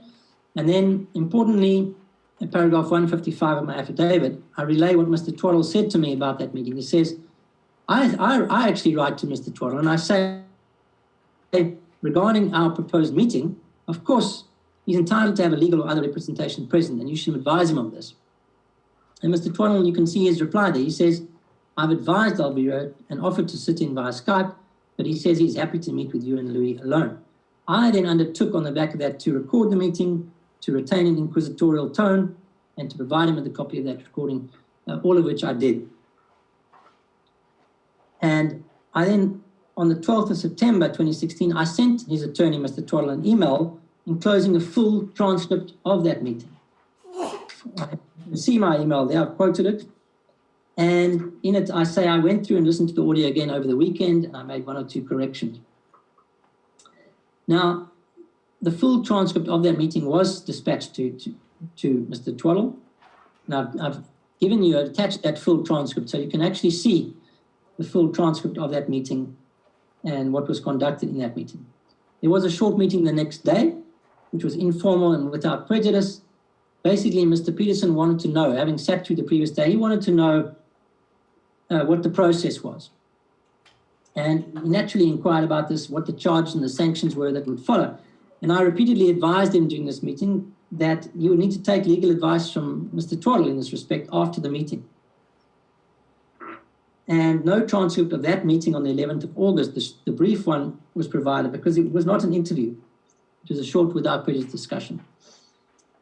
As regards the allegation that Mr. Peterson's made, he made this allegation about that I asked him if he would like to change attorneys.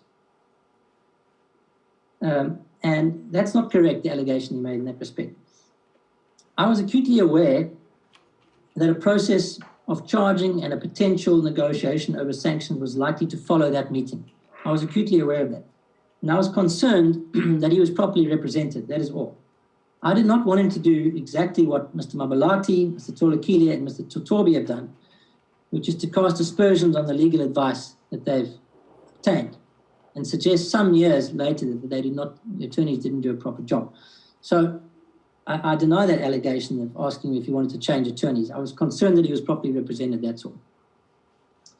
Then, as regards the allegation that, quote, they failed to provide other relevant information to my legal team that was used at the hearing, this is a strange allegation because, of course, there was no hearing at the matter. If you read that allegation, he says, they failed to provide other relevant information to my legal team that was used at the hearing.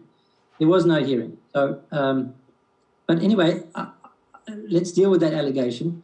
It's important to note that in the period after that interview in Manchester, from the 11th of August until 11 November, period of almost 3 months approximately, I engaged with Mr. Peterson's attorney in without prejudice discussions to try and reach an agreement on a sanction agreement.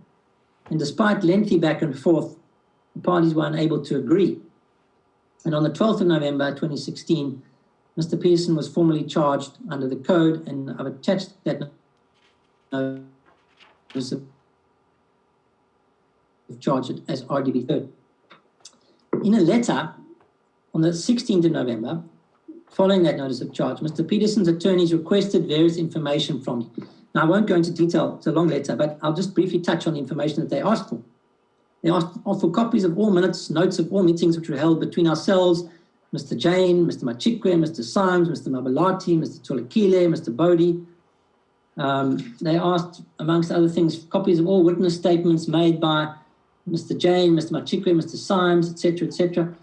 Copies of statements made from Mr. Cole and the fixers, copies of any such statements of Jane, Machikwe, Symes, Mabalanti, etc., etc. So he's again asking for copies of transcripts of all these meetings. You'll see for yourself there. It's quite a voluminous request. Now, the Ombudsman and his legal advisors will appreciate that the above was a matter of evidence. That's a matter of evidence. CSA was not obliged under the code to provide such information to Mr. Peterson at that particular stage. Evidence would have been presented at the tribunal hearing, which was to follow. And given that without prejudice discussions had failed over the preceding 3 months, and the lines had now been drawn, so to speak, it would have been odd for that information to be provided to Mr. Peterson's attorney at that juncture. So hence that request to provide that information was politely refused. And I sent a letter to Mr. Peterson's attorney in that regard, and I've attached that. I was not being obstructive or difficult. It was just a question of evidence, and we were now proceeding to a hearing, and the code did not require me to disclose all that evidence at that point.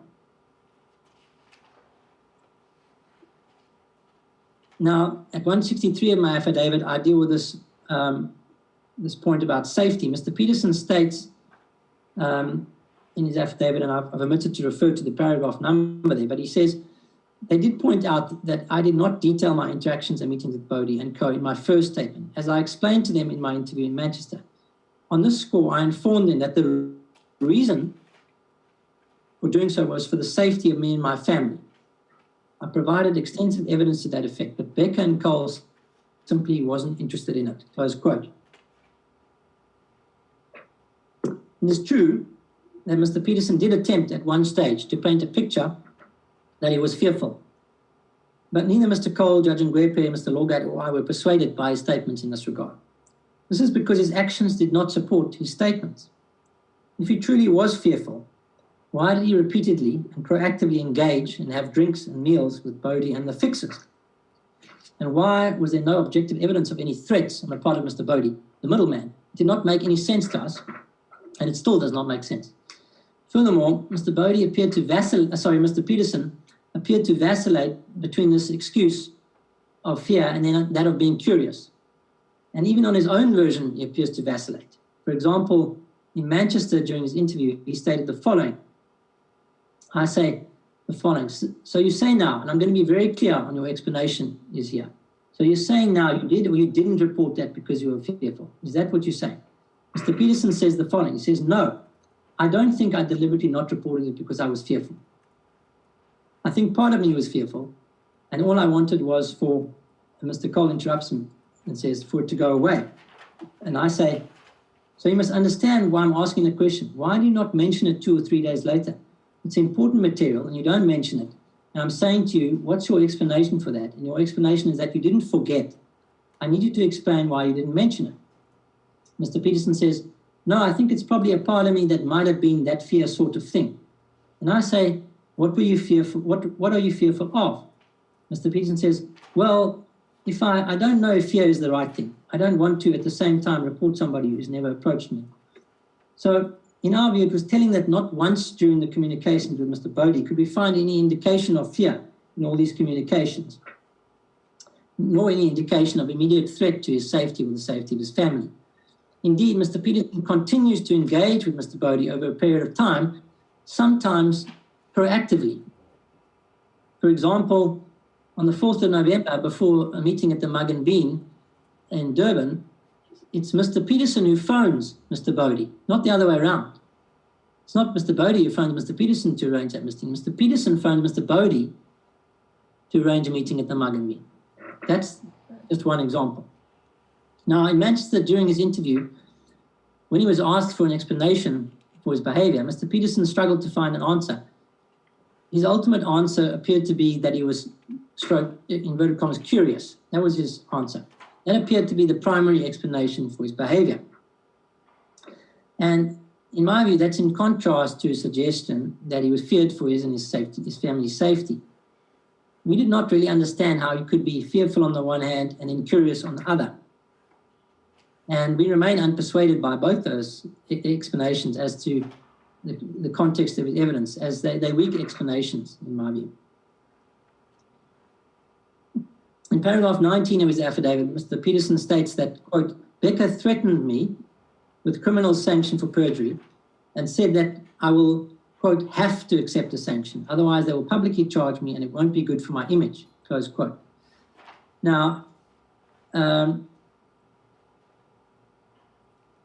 would not have been able to threaten or impose criminal sanctions, quite obviously, as I've already mentioned. And he didn't have to, with reference to the word have, to sign and to accept a sanction. It was his choice whether or not to do that. Now, Mr. Peterson, in the same paragraph, says, quote, for Becker personally, or through CSA, to inform journalists, my employer, and the wider cricket community that I could still face criminal charges and thereby prejudicing me financially and professionally is with respect vexatious, wrong, possibly illegal and or defamatory. Now, I'm not aware of any evidence Mr. Peterson has provided in respect of this allegation. I do not recall ever having informed any journalists or, quote, the wider cricket community that Mr. Peterson could still face criminal charges on the matter. To my recollection, I've never spoken to anyone at the SABC about this matter, and as per the MPA press release, the criminal investigation appears still to be ongoing, and it's up to them whether they charge Mr. Peterson, as I've said. Mr. Peterson then goes on to say, in spite of my voluntary reporting what I thought was a match-fixing scam, at the earliest opportunity that I could, David Becker, through CSA, went ahead and charged me on 12 November 2016. So he says, in spite of voluntary reporting, at the earliest convenience, David Becker still went ahead and charged me on the 12th of November. Now, what is strange about this statement is that Mr. Peterson seems genuinely surprised that he was charged at all. And this shows that still, after all this time, he appears not to understand the significance of his actions. Sorry, I just need to make sure that you're listening. No, you can continue. Yeah. You can continue. Okay. Sorry, maybe I was on freeze again. So I find this strange because Mr. Peterson genuinely seems to be surprised, and you can see it in his tone when he gives his evidence that he was charged at all. And this illustrates he doesn't really understand the significance of his actions to me, and that he voluntarily, and acting on the advice of his legal team, pleaded guilty to 13 charges under the code. Now, the reason why Mr. Peterson was formally charged is that over the course of approximately 2 to 3 months, CSA and himself were unable to come to an appropriate agreement on the terms of the sanction agreement. And after this back and forth over a period of 2 to 3 months, CSA instructed me to draw up a formal notice of charge. And then I charged, CSA charged Mr. Peterson, not me. And that was CSA's prerogative.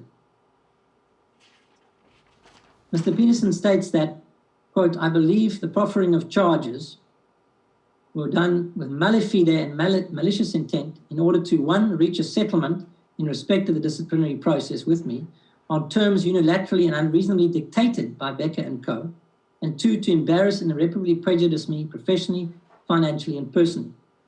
And then he says, I further think David Becker took exception that I challenged him. Now, the charges proffered to Mr. Peterson were not male fide. There was genuine evidence to support these charges. Otherwise, they would not have been included, given that CSA was prepared to advance to a tribunal hearing in relation to those very charges. And we'd even designated a panel, a judicial panel by that stage, I think, in respect of Mr. Peterson. With respect to the charge of contriving, of fixing or contriving to fix in particular, to which Mr. Peterson makes particular reference, this requires a further explanation into the nature of the relevant charge. And it's probably worth me just spending a second on what this charge of contriving to fix is. The charge itself refers to fixing or contriving in any way or otherwise influencing improperly or being party to any agreement or effort to fix or contrive in any way or otherwise influence improperly the result, progress, conduct, or any other aspect of a domestic match. So this issue of contriving to fix is interpreted by the ICC as referring to a situation where someone does not actually fix a match, but they take active steps towards doing so. The ICC regard this charge as being subject to a threshold, a notional threshold. So, for instance, if someone is approached by a bookmaker and has a conversation about fixing, they would not ordinarily be regarded as contriving to fix. But if a person approached then goes on to have several meetings or conversations about the summit, then they're into the realms of contriving to fix and are likely to have crossed that threshold because they're now taking active steps towards that end. They're not just now sitting back. They're actively engaging themselves voluntarily. And naturally, this will always depend on the circumstances of each particular case. In the case of Mr. Peterson, he took a multitude of steps since meeting with Mr. Tulikile on the 5th of October 2015. Mr. Becker. Yes, am I still with you? Yes, I was saying we have made a great improvement. We have moved a lot in terms of your submission. I'm looking at the time and I'm thinking whether, I know that you said SACA has given you some of the time tomorrow. So are you banking on that? Because we are not going to finish. Perhaps I could just finish with Mr. Peterson's evidence today. It should probably take me another half an hour, and that should take us to 4 o'clock. Yes, is that amenable to that? But yes, that would be fine, because if you move at the pace at which you are moving, even the 30 minutes for Peterson, you won't be able. Because under Peterson, you are left with about, I don't know how many paragraphs. It's a lot of paragraphs. Yes. Okay. So you may have to find a way of saying what is important, that everything in your affidavit is important and is in front of us, but you may want to, what you need to say orally, which you need to emphasize. I appreciate the time constraints. The time constraints imposed on me today are not of my own making. You'll appreciate that. So I was originally given from 9 a.m. The time constraints were applied to everybody who appeared before us, and even in instances where we asked questions, there would always be issues of time constraint. We are not blaming you for the time constraint. We are saying we've got time issues, but at the same time, you need to present your case without reading each and every paragraph. Mr. Jalan, the Ombudsman did say at the start of my evidence that I could deal with my evidence as I see fit, in the same way that he said that to everyone who's come before these proceedings. I am acutely aware of the time. Yes. I will proceed as efficiently as I can. I do want to make certain points, and I have spoken to Mr. Bretsky. He said to me that he's happy for me to go over some of the time tomorrow morning. And I would beg your indulgence to proceed accordingly. Yeah.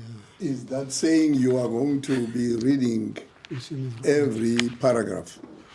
Because all of these things are themes, and you might want to say between paragraphs so and so and so and so, the theme is A, B, C, D, and E, and in that area, I want to emphasize paragraphs so and so and so and so, because they bear out what in those paragraphs is the thematic significance of my response. You must bear in mind, this is an opportunity for you to respond to things that have been said, either to your detriment or to the detriment of people whom you represent, and therefore there would be specific issues which, in your refutation of what has been said by Mr. Peterson, you want to emphasize. Otherwise, as Mr. July says, I have the affidavit, and it is what it is. And unless you have a fear that it is only when the entirety of the affidavit is in the record of these proceedings that it will get attention, then you feel compelled to read it into the record. I think the suggestion is that if you are tackling Alvaro Peterson's evidence and these allegations, there are certain themes you would want to highlight. And every time, as I said, both to Mr. Cole and to many other witnesses before them, that every evidence must be geared to address the terms of reference. In fact, I was very much uncomfortable when this whole match fixing thing came, even when the victims, so-called, were testifying.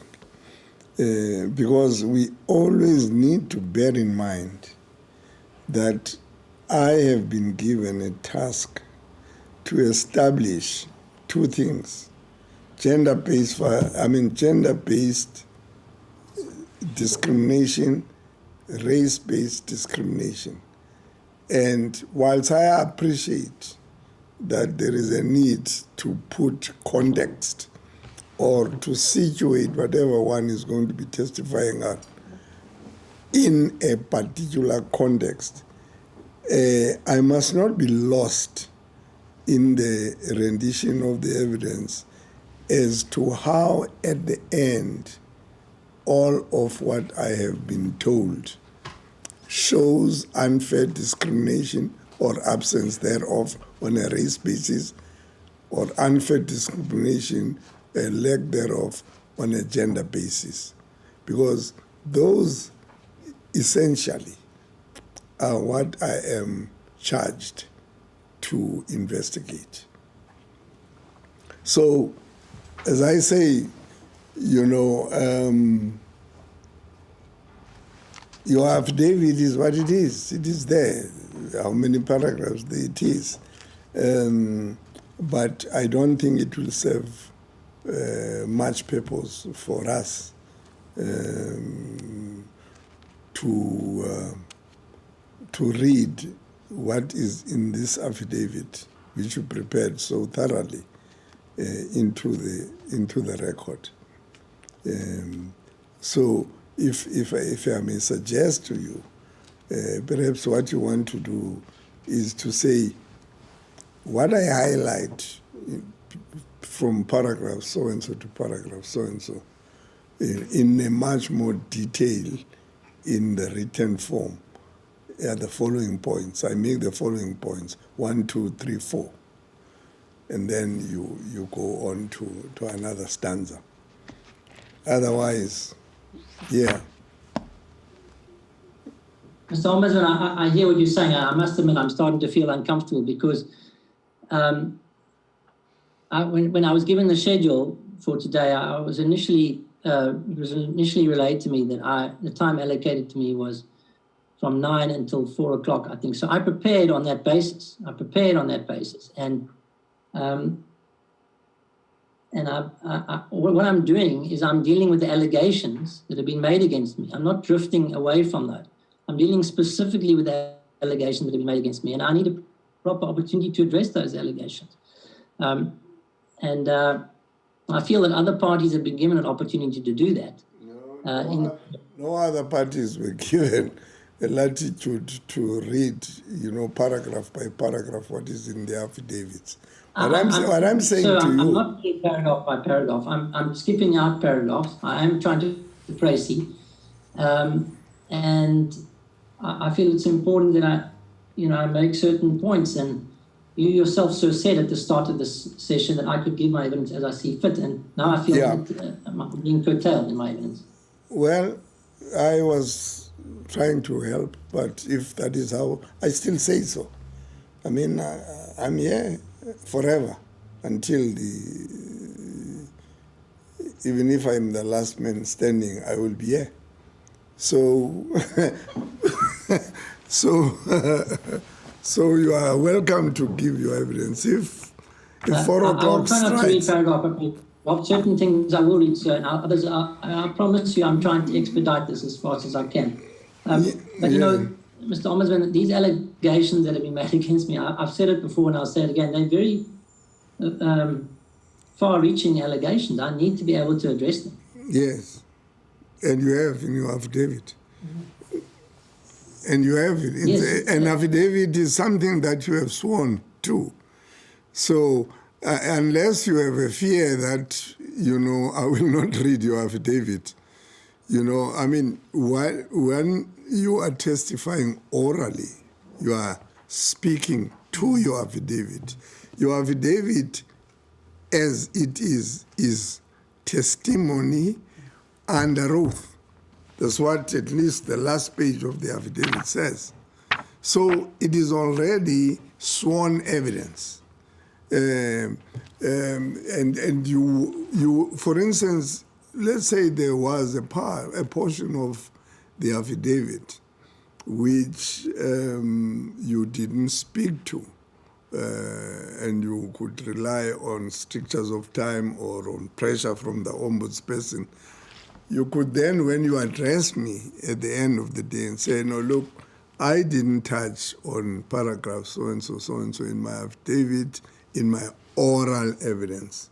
But it is evidence before you, and I want to draw your attention for purposes of making sure that it doesn't escape your scrutiny when it comes to your making decisions as to what version you must accept, there being the version of Mr. Peterson in terms of either his affidavit and or his oral testimony, and my oral testimony to the extent that portions of it were oral, but those that were not oral were because of the strictures of time, and I refer in any event to that evidence because it is available in front of you in under oath. So if, as I say, if that assures you that nothing is going to be ignored, then you might want to highlight what you feel is important in the paragraphs that you would have made a summary of their content. It's a suggestion. If you want to rethink your strategy and approach, you have got that assurance. It can't be you prepared on the basis of what I said only this morning when I said you can present your evidence in any way which you want to. And then you can say, oh yeah, then, it coincides with the manner in which I prepared. As I say, I'm here. Yeah, perhaps I could just touch on one thing in response there, Mr. Ombudsman. I've also learned through practice that one should stick to your affidavit when giving evidence. Okay. Yeah. It's a wise thing to do rather than go off on tangents. So if I'm staying close to my affidavit, it's because of that. But one also must appreciate that when these people, these 4 complainants came to these proceedings, their evidence was, they were told they could deal with the evidence as they see fit, but not only that, they was reported on widely in the media, widely. My name was mentioned all over the media, and it's important. There are also other people listening here who want to hear this evidence and who have an interest in it. So whilst my first duty is to report to you and to respond to these allegations to you, they don't necessarily have the privilege of having my affidavit. So it's a version, it's a narrative that I'm explaining to you, but it is important that I articulate it properly. Okay. As I say, I'll give you my undertaking. I will try and go as swiftly as possible. And I do intend, I don't want to hurry either, but to the extent of prejudicing myself, but I will try and proceed. I do intend to deal with paragraph 174 in some detail, and then I will speed up from there. Because I need to deal with this allegation that Mr. Peterson, he complains about this contriving to fix charge, and he says it was male fide. And I need to explain why, in fact, we charged him with that. You said you want, I thought you were at 175. 174, I think. Yeah. I'm at 174. Okay. And this is about also dealing with this allegation of fear on the part of Mr. Peterson. So what I'm trying to relay to the Ombudsman is that there were a number of steps which Mr. Peterson took. And having heard about the initial details of match fixing from Mr. Tulikile on the 5th of October, and he already had suspicions about Bodie based on his own evidence, he agrees to meet Bodie after the game at the Wanderers on the 10th of October, and he discusses match fixing during that meeting. And if his curiosity, if it was genuine, would have been fulfilled there. But he goes further than that, because after the meeting at the Wanderers on the 10th, he fails to mention to Mr. Cole and Mr. Irish his meeting with Mr. Bodie. And if he really was just curious and had no intention to fix or contrive to fix, why does he omit to mention that meeting and the topic of the conversation? And if he was curious, why not consult with a very expert on the subject and find out all he needed to know from Mr. Cole? I think that's a legitimate question. Mr. Cole was the expert. He studies the subject on a daily basis, but he fails to do that.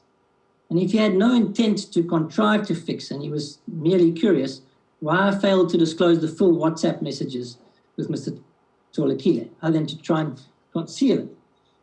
Furthermore, if he had no intention to contrive to fix and was merely curious, why does he then engage in a plethora of WhatsApp messages with Mr. Bodie over the next few weeks, which actively progresses the matter? Similarly, thereafter, if he had no intention to contrive to fix and was merely curious, why does he fail to disclose to Mr. Cole on the 28th of October, the meeting the following day, on the 29th of October, with one of the fixers? Now, by now, his curiosity should have been satisfied, but he goes again and then meets with Mr. Bodie and the fixer on the 29th of October, 2015. And then he fails to disclose the details of that meeting. Why go further and provide a rendition of this meeting under oath, which is misleading, if you were simply curious? And then if you had no intention to contrive to fix, Mr. Ombudsman, why does he admit in Manchester that he led questions at the meeting with Mr. Jane and Mr. Bodie on the 29th of October? He says he led questions, he admits it. And now, having led these questions, surely his deep-seated curiosity should have been satisfied and he should have walked away, but he doesn't. He continues to engage with Mr. Bodie. And if he had no intention to contrive to fix it, why does he then go further and fail to disclose the WhatsApp conversations on the 30th of October? Why does he fail to disclose material information on the 3rd of November relating to Bodie's plans and a proposed meeting with a fixer? And if he had no intention to fix, no intention to contrive to fix, why does he then meet with a different investor? Why does he meet on the 4th of November 2015 at the Mug and Bean? And then why fail to disclose the contents of this meeting? Why fail to disclose the full edition of that meeting if he was, still curious? In other words, he wasn't a dispassionate or reactive bystander by this stage. I mean, he actually phoned Bodie to arrange that meeting on the 4th. And if he was still no intention to contrive to fix and he was still curious, why continue to engage with negotiations and discussions with Bodie and the fixer after lunch by telephone on that day? Why go to the effort later of meeting with Bodie and Vicky late in the evening after the match on the 4th of November? By his own admission, he was tired and it was very late. Why, after turning down a meeting with Mr. Cole that same evening?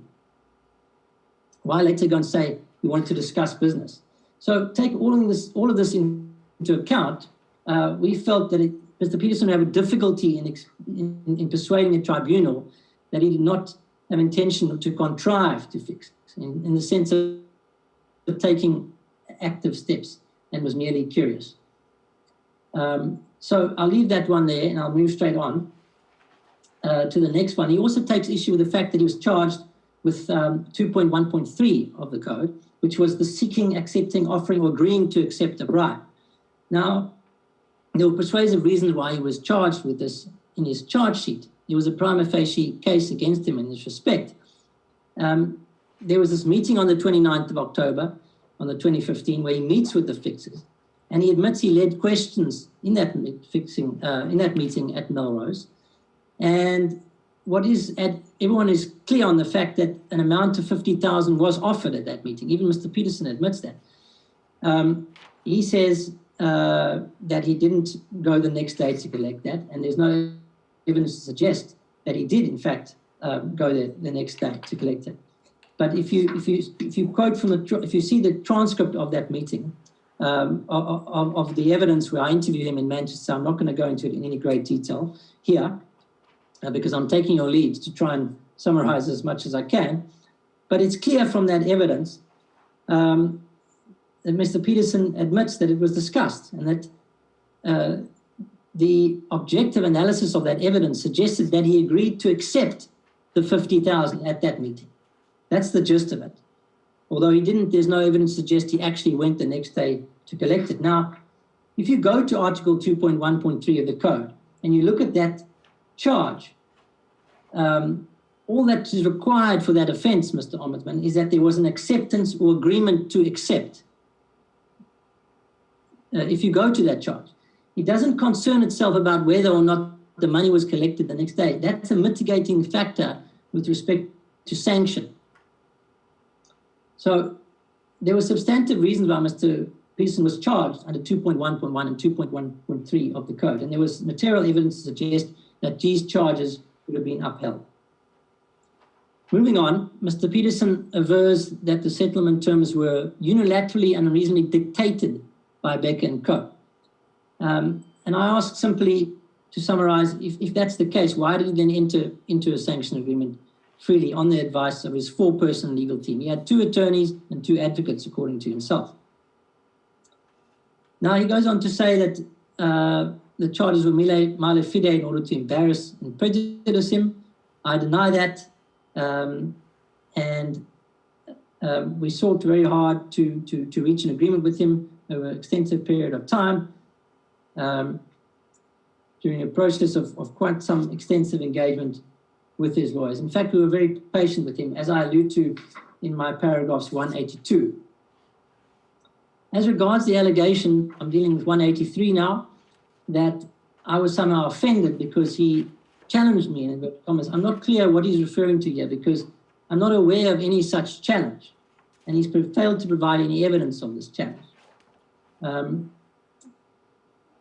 Then on 185, I deal with the fact that he says in his affidavit, I was informed that I will have to accept a sanction. Now, they would charge me publicly and it won't be any good for my image. As I said, he didn't have to accept a sanction. What I did say to him about in my meeting on the 11th of August in Manchester was what would happen if it was not possible to reach agreement with him on the sanction agreement. And I told him what the process would be. As regards his protestation that various other threats were made from July, August 2016, this is a vague and a broad statement from Mr. Peterson, and he's not provided any proof of this kind of threats. So these are entirely refuted. Similarly, he says, I informed him on many occasions, in inverted commas, in Manchester and South Africa, that should he not accept the sanction, they would push for a life ban in a tribunal hearing. Now, it may well be that during those without prejudice discussions, we referred to a life ban, but that's because we would have probably pushed for a life ban, CSA, given Article 2.1.1 and 2.1.3 of the Code, which provides for a life ban. So that's the reason why, if that came up in the without prejudice conversations, it would have been appropriate.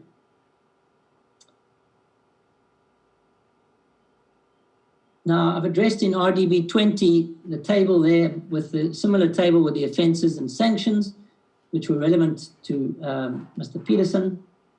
And it's evident, you know, you can do the maths yourselves. He pleaded guilty to 13 charges under the Code. Now, I'll touch upon briefly towards the end of why we felt 2 years was appropriate. But Mr. Peterson then goes on to say that we wanted to get the sanctions done at all costs as soon as possible. But in actual fact, and he makes various comments about damage to the league and CSA. But in fact, I say the damage had already been done by that stage. And he goes on to say that the sanctioning, inverted commas, could be seen as a way of silencing him. And again, this is baseless if one considers the provisions of the sanction agreement itself.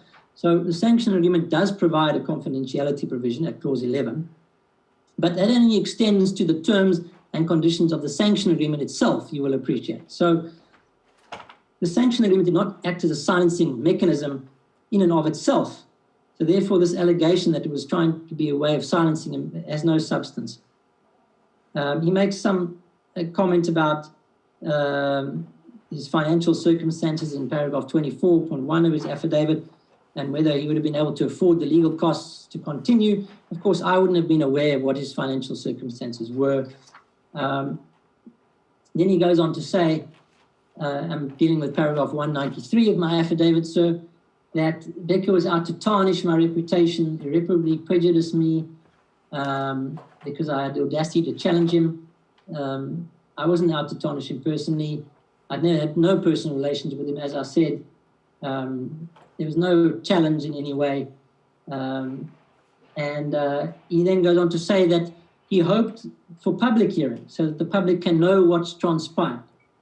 And Becker informed my attorneys that the hearing will not be public hearings and that they would set up a tribunal.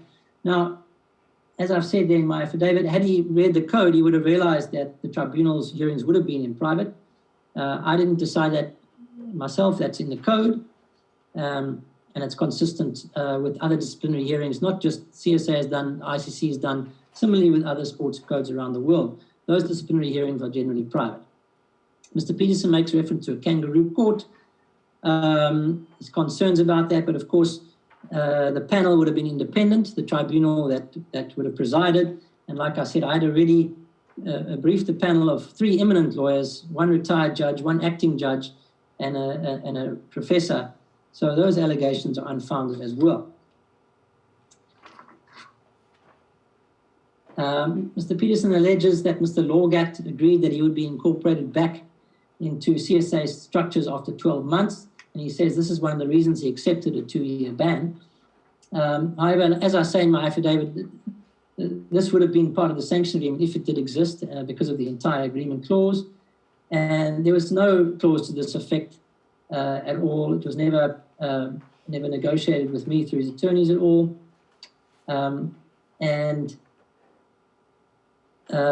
He then goes on to make allegations about, at 199 of my affidavit, that David Becker tried their best to ensure I was grouped with those who accepted monies from bookies, and Mr. Bodie. I'm not sure who he's referring to, me or CSA, but he doesn't provide any evidence as to why we did this or how we did this. There was only one press release that CSA made, I believe, in relation to Mr. Peterson. And it would have been unrealistic for the public not to group Mr. Peterson with these other people. Then he refers to the fact that it was disturbing. He refers to the fact that it was disturbing that Mr. Becker and Mr. Cole wanted me to accept a ban of 7 years, which I refused to take, he said. Now, again, Mr. Ombudsman.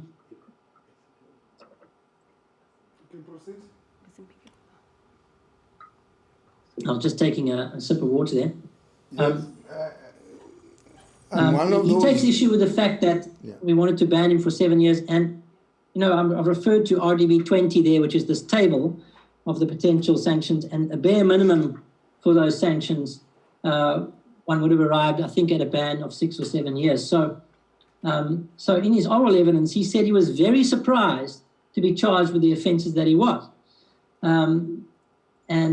Despite the fact that in the end, he actually pleaded guilty to 13 charges under the code. Now, in the paragraphs 201, I deal with the fact of the obstruction.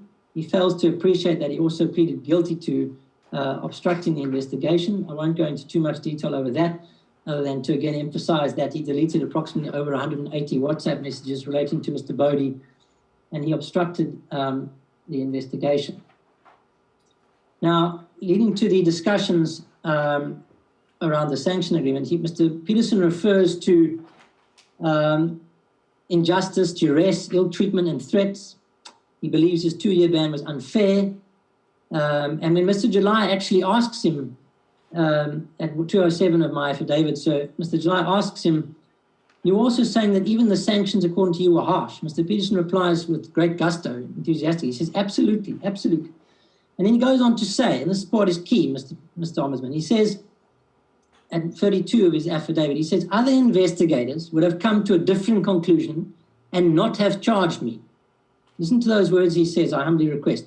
Other investigators would have come to a different conclusion and not have charged me," thereby concluding that he should not have even have been charged. So I fail to understand that, quite frankly, considering that he pleaded guilty to 13 charges under the code. Now, there are a number of references I've referred to a number of times where he concedes having agreed to the sanctions. He said it a couple of times on the Marawa show. He said it on SABC. He says on SABC on the interview, "We came to an agreement," he says.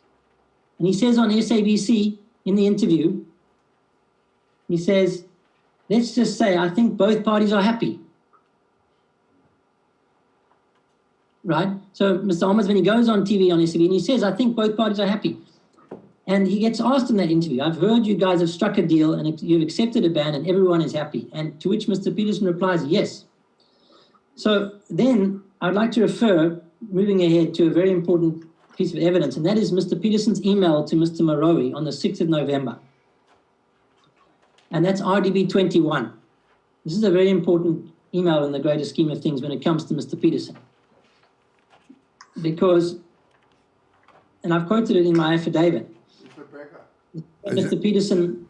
I just wanted to assure you that whenever I call Advocate Nel and confer, don't be fooled into thinking that I'm not listening with one ear.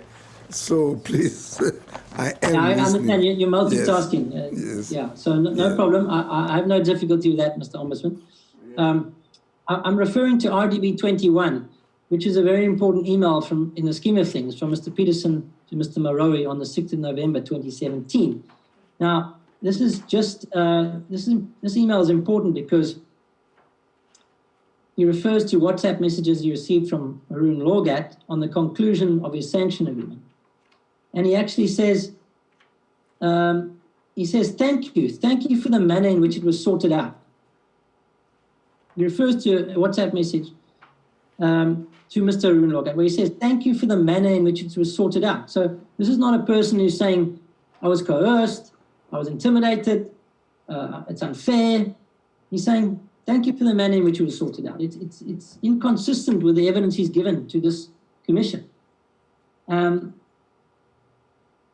Now, his allegations of duress, I say, are simply not credible when one considers that he was advised by 4 lawyers, including a senior counsel, and when he signed the sanction agreement, neither Mr. Cole nor I were in the same room as him.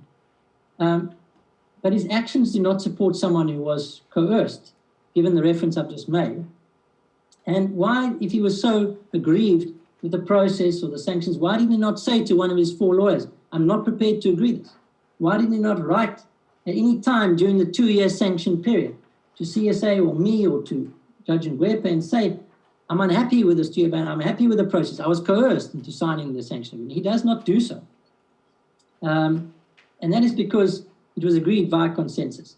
Now, I want to also refer to an important email. I'm moving ahead quite swiftly. I hope you appreciate that, Mr. Ombudsman, trying to be as quick as I can.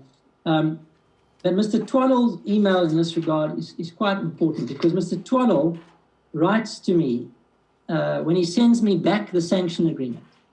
On the 19th of December, I wrote to him and I attached the sanction agreement on the 19th of December, 2016. And then he writes back and he says to me, "Dear David, I attached the press release with our proposed amendments." And then he says, this is the key part, "We are happy with the sanction agreement." This is his own lawyer writing to me now saying, "We're happy with the sanction agreement." There's no reference to coercion. "Mr. Becker, you've been terrible. You've now threatened, coerced us. We're unhappy." None of that. None of that, sir. Instead, we get an email, "We're happy with the sanction agreement." So his statements are not consistent on this, with the evidence in this matter. And it's simply not credible in my view. Then he goes on to talk about the Hansi Cronje cases, Mr. Ombudsman, which I've already dealt with. And I do want to refer to one case, and particularly to his 2-year ban, because we certainly debated it quite thoroughly amongst Mr. Lorga, Judge Ngwepe, myself, Mr. Cole. And one could say that was a little bit on the light side. Mr. Cole is certainly of the view that 2 years was slightly on the light side. And it's important, I was fully aware of the different cases, having been in my position of ICC head of legal. And perhaps a better comparison would have been this recent case of Mr. Ghulam Shabir from September last month. And I've attached that case, an ICC press release in that case. And in that case, Mr. Shabir agreed to and received a 4-year ban for similar but slightly lesser offences relating to non-reporting and obstruction. So slightly lesser offences, but the similar offences, but the number of charges were different. So in that case, a 4-year ban was agreed. Now, and I've cited that in some detail at 222 of my affidavit. Now, it was important to bear in mind that we took into account a number of mitigating factors with respect to Mr. Peterson. It wasn't just a thumbsuck, Mr. Ombudsman. And for example, Mr. Peterson also suffered the loss of his contract overseas. This was a lucrative contract at Lancashire. In addition to that, he suffered the loss of a contract at the Lions because they were due to renew his contract, which we also took into account. We took into account the fact that he had a commentary position, he had an academy, which he also lost. He had the opportunity to take money, but there's no evidence that he actually took money, although there was evidence that he negotiated. So we took into account a lot of these factors, and we eventually came to the 2 years. So we believe it was fair. I still believe it was fair. Arguably, it was slightly on the light side, but there were a number of mitigating factors for that. I'm not going to deal with Mr. Peterson's allegations in respect of Mr. van Jaarsveld. I've touched upon them previously. I will deal with the allegation against Mr. At 226 of my affidavit, which is in relation to Mr. Nenzani. He says that it would appear Mr. Nenzani did not know much of what actually transpired in the investigation, and that CSA did not have the capacity to want to deal with this matter. Now, it would have been inappropriate for the CSA president, Mr. Nenzani, to be briefed on all the details. He wouldn't have been involved in the negotiation, but he certainly, as a member of the board, would have been privy to the board reports on that. At the conclusion of this matter, Mr. Cole and I spent an entire day briefing the board at an AGM, well, several hours at least. I remember that was a very long presentation. And, during the ICC spot fixing investigation in 2011, the ICC president would not have been involved in all the detail of that investigation. He's goes on that as well. Then Mr. Peterson concludes by saying that he's taken responsibility for his conduct. I'm not sure that he genuinely has, because in the same line he says that other investigators would have come to a different conclusion and would not have charged me. But he did freely and voluntarily enter into a sanction agreement, that I can tell you. And there's no evidence to the contrary, in my view. Then he again makes allegations. I'm dealing with 228 of my affidavit about spreading falsehoods and interfering in his employment relationship. I've dealt with that. There's no evidence to support those allegations. In conclusion, I've dealt in detail now, and thank you for affording me that opportunity, Mr. Ombudsman, with the allegations of Mr. Peterson. I aver that there's simply no merit to those allegations in relation to the fixing matter. And upon reflection, I think Mr. Peterson remains bitter about the whole experience. I can understand that. It cost him dearly. And this is one of the mitigating factors that we took into account. He had the most to lose, but he cannot blame CSA or I for that. Neither Mr. Cole nor I had any personal agenda. And Mr. Cole put it to him very aptly. I'm just concluding this session, Mr. Ombudsman. Mr. Cole put it to him aptly during his interview. He said, look, we just want to reiterate what we've said to you. We're not after you, Mr. Cole says. We're not after Bodie. We had to follow the evidence as it came, and it led to you, it led to Bodie, it led to Tommy, it led to everybody else. And so these are the questions that will be asked to us and to you eventually at a tribunal. We've got to just go through that. If the ball is there to drive, you've got to drive. So in respect to Mr. Peterson, as investigators, we simply followed the evidence, and unfortunately it led to Mr. Peterson. And in the innings of his life, sadly, Mr. Peterson played a rash shot. So that's all my evidence in relation to Mr. Peterson. I've tried to conclude as quickly as I can on that. I'm here for the rest of the evening if you have any questions. Yeah, you're very optimistic about time. Any questions? Can I suggest, because it's coming tomorrow anyway, Yeah. because it's going to be dealing with Tsotsobe. Yeah. So can we just have those questions in the morning? Okay. All right. You are available tomorrow? Yes, Mr. Ombudsman, absolutely. This is important. I probably will be an hour tomorrow morning. That's without the questions. So I'll try and wrap up in an hour tomorrow morning. No, maybe I should use the same magic I used about 30 minutes ago to spur you on. You were quite businesslike. Thank you, Mr. Ombudsman. I'm acutely aware of the time pressures that you operate under, and I thank you for the time that you've afforded me today. You've listened very patiently to me, and I appreciate that greatly. Okay, no, that's all right. That's all right. It's now, I had wanted to adjourn at 4. It's just about 4:10. Shall we adjourn to 10 o'clock tomorrow morning for the continuation of your evidence? Thank you, Mr. Ombudsman. Like I said, I'll be an hour, I think, and then there'll be obviously opportunity for questions. I'm happy to take any questions that you like. Yes. Thank you very much. Then we are adjourned until tomorrow Thank you. at 10, not 9, 10.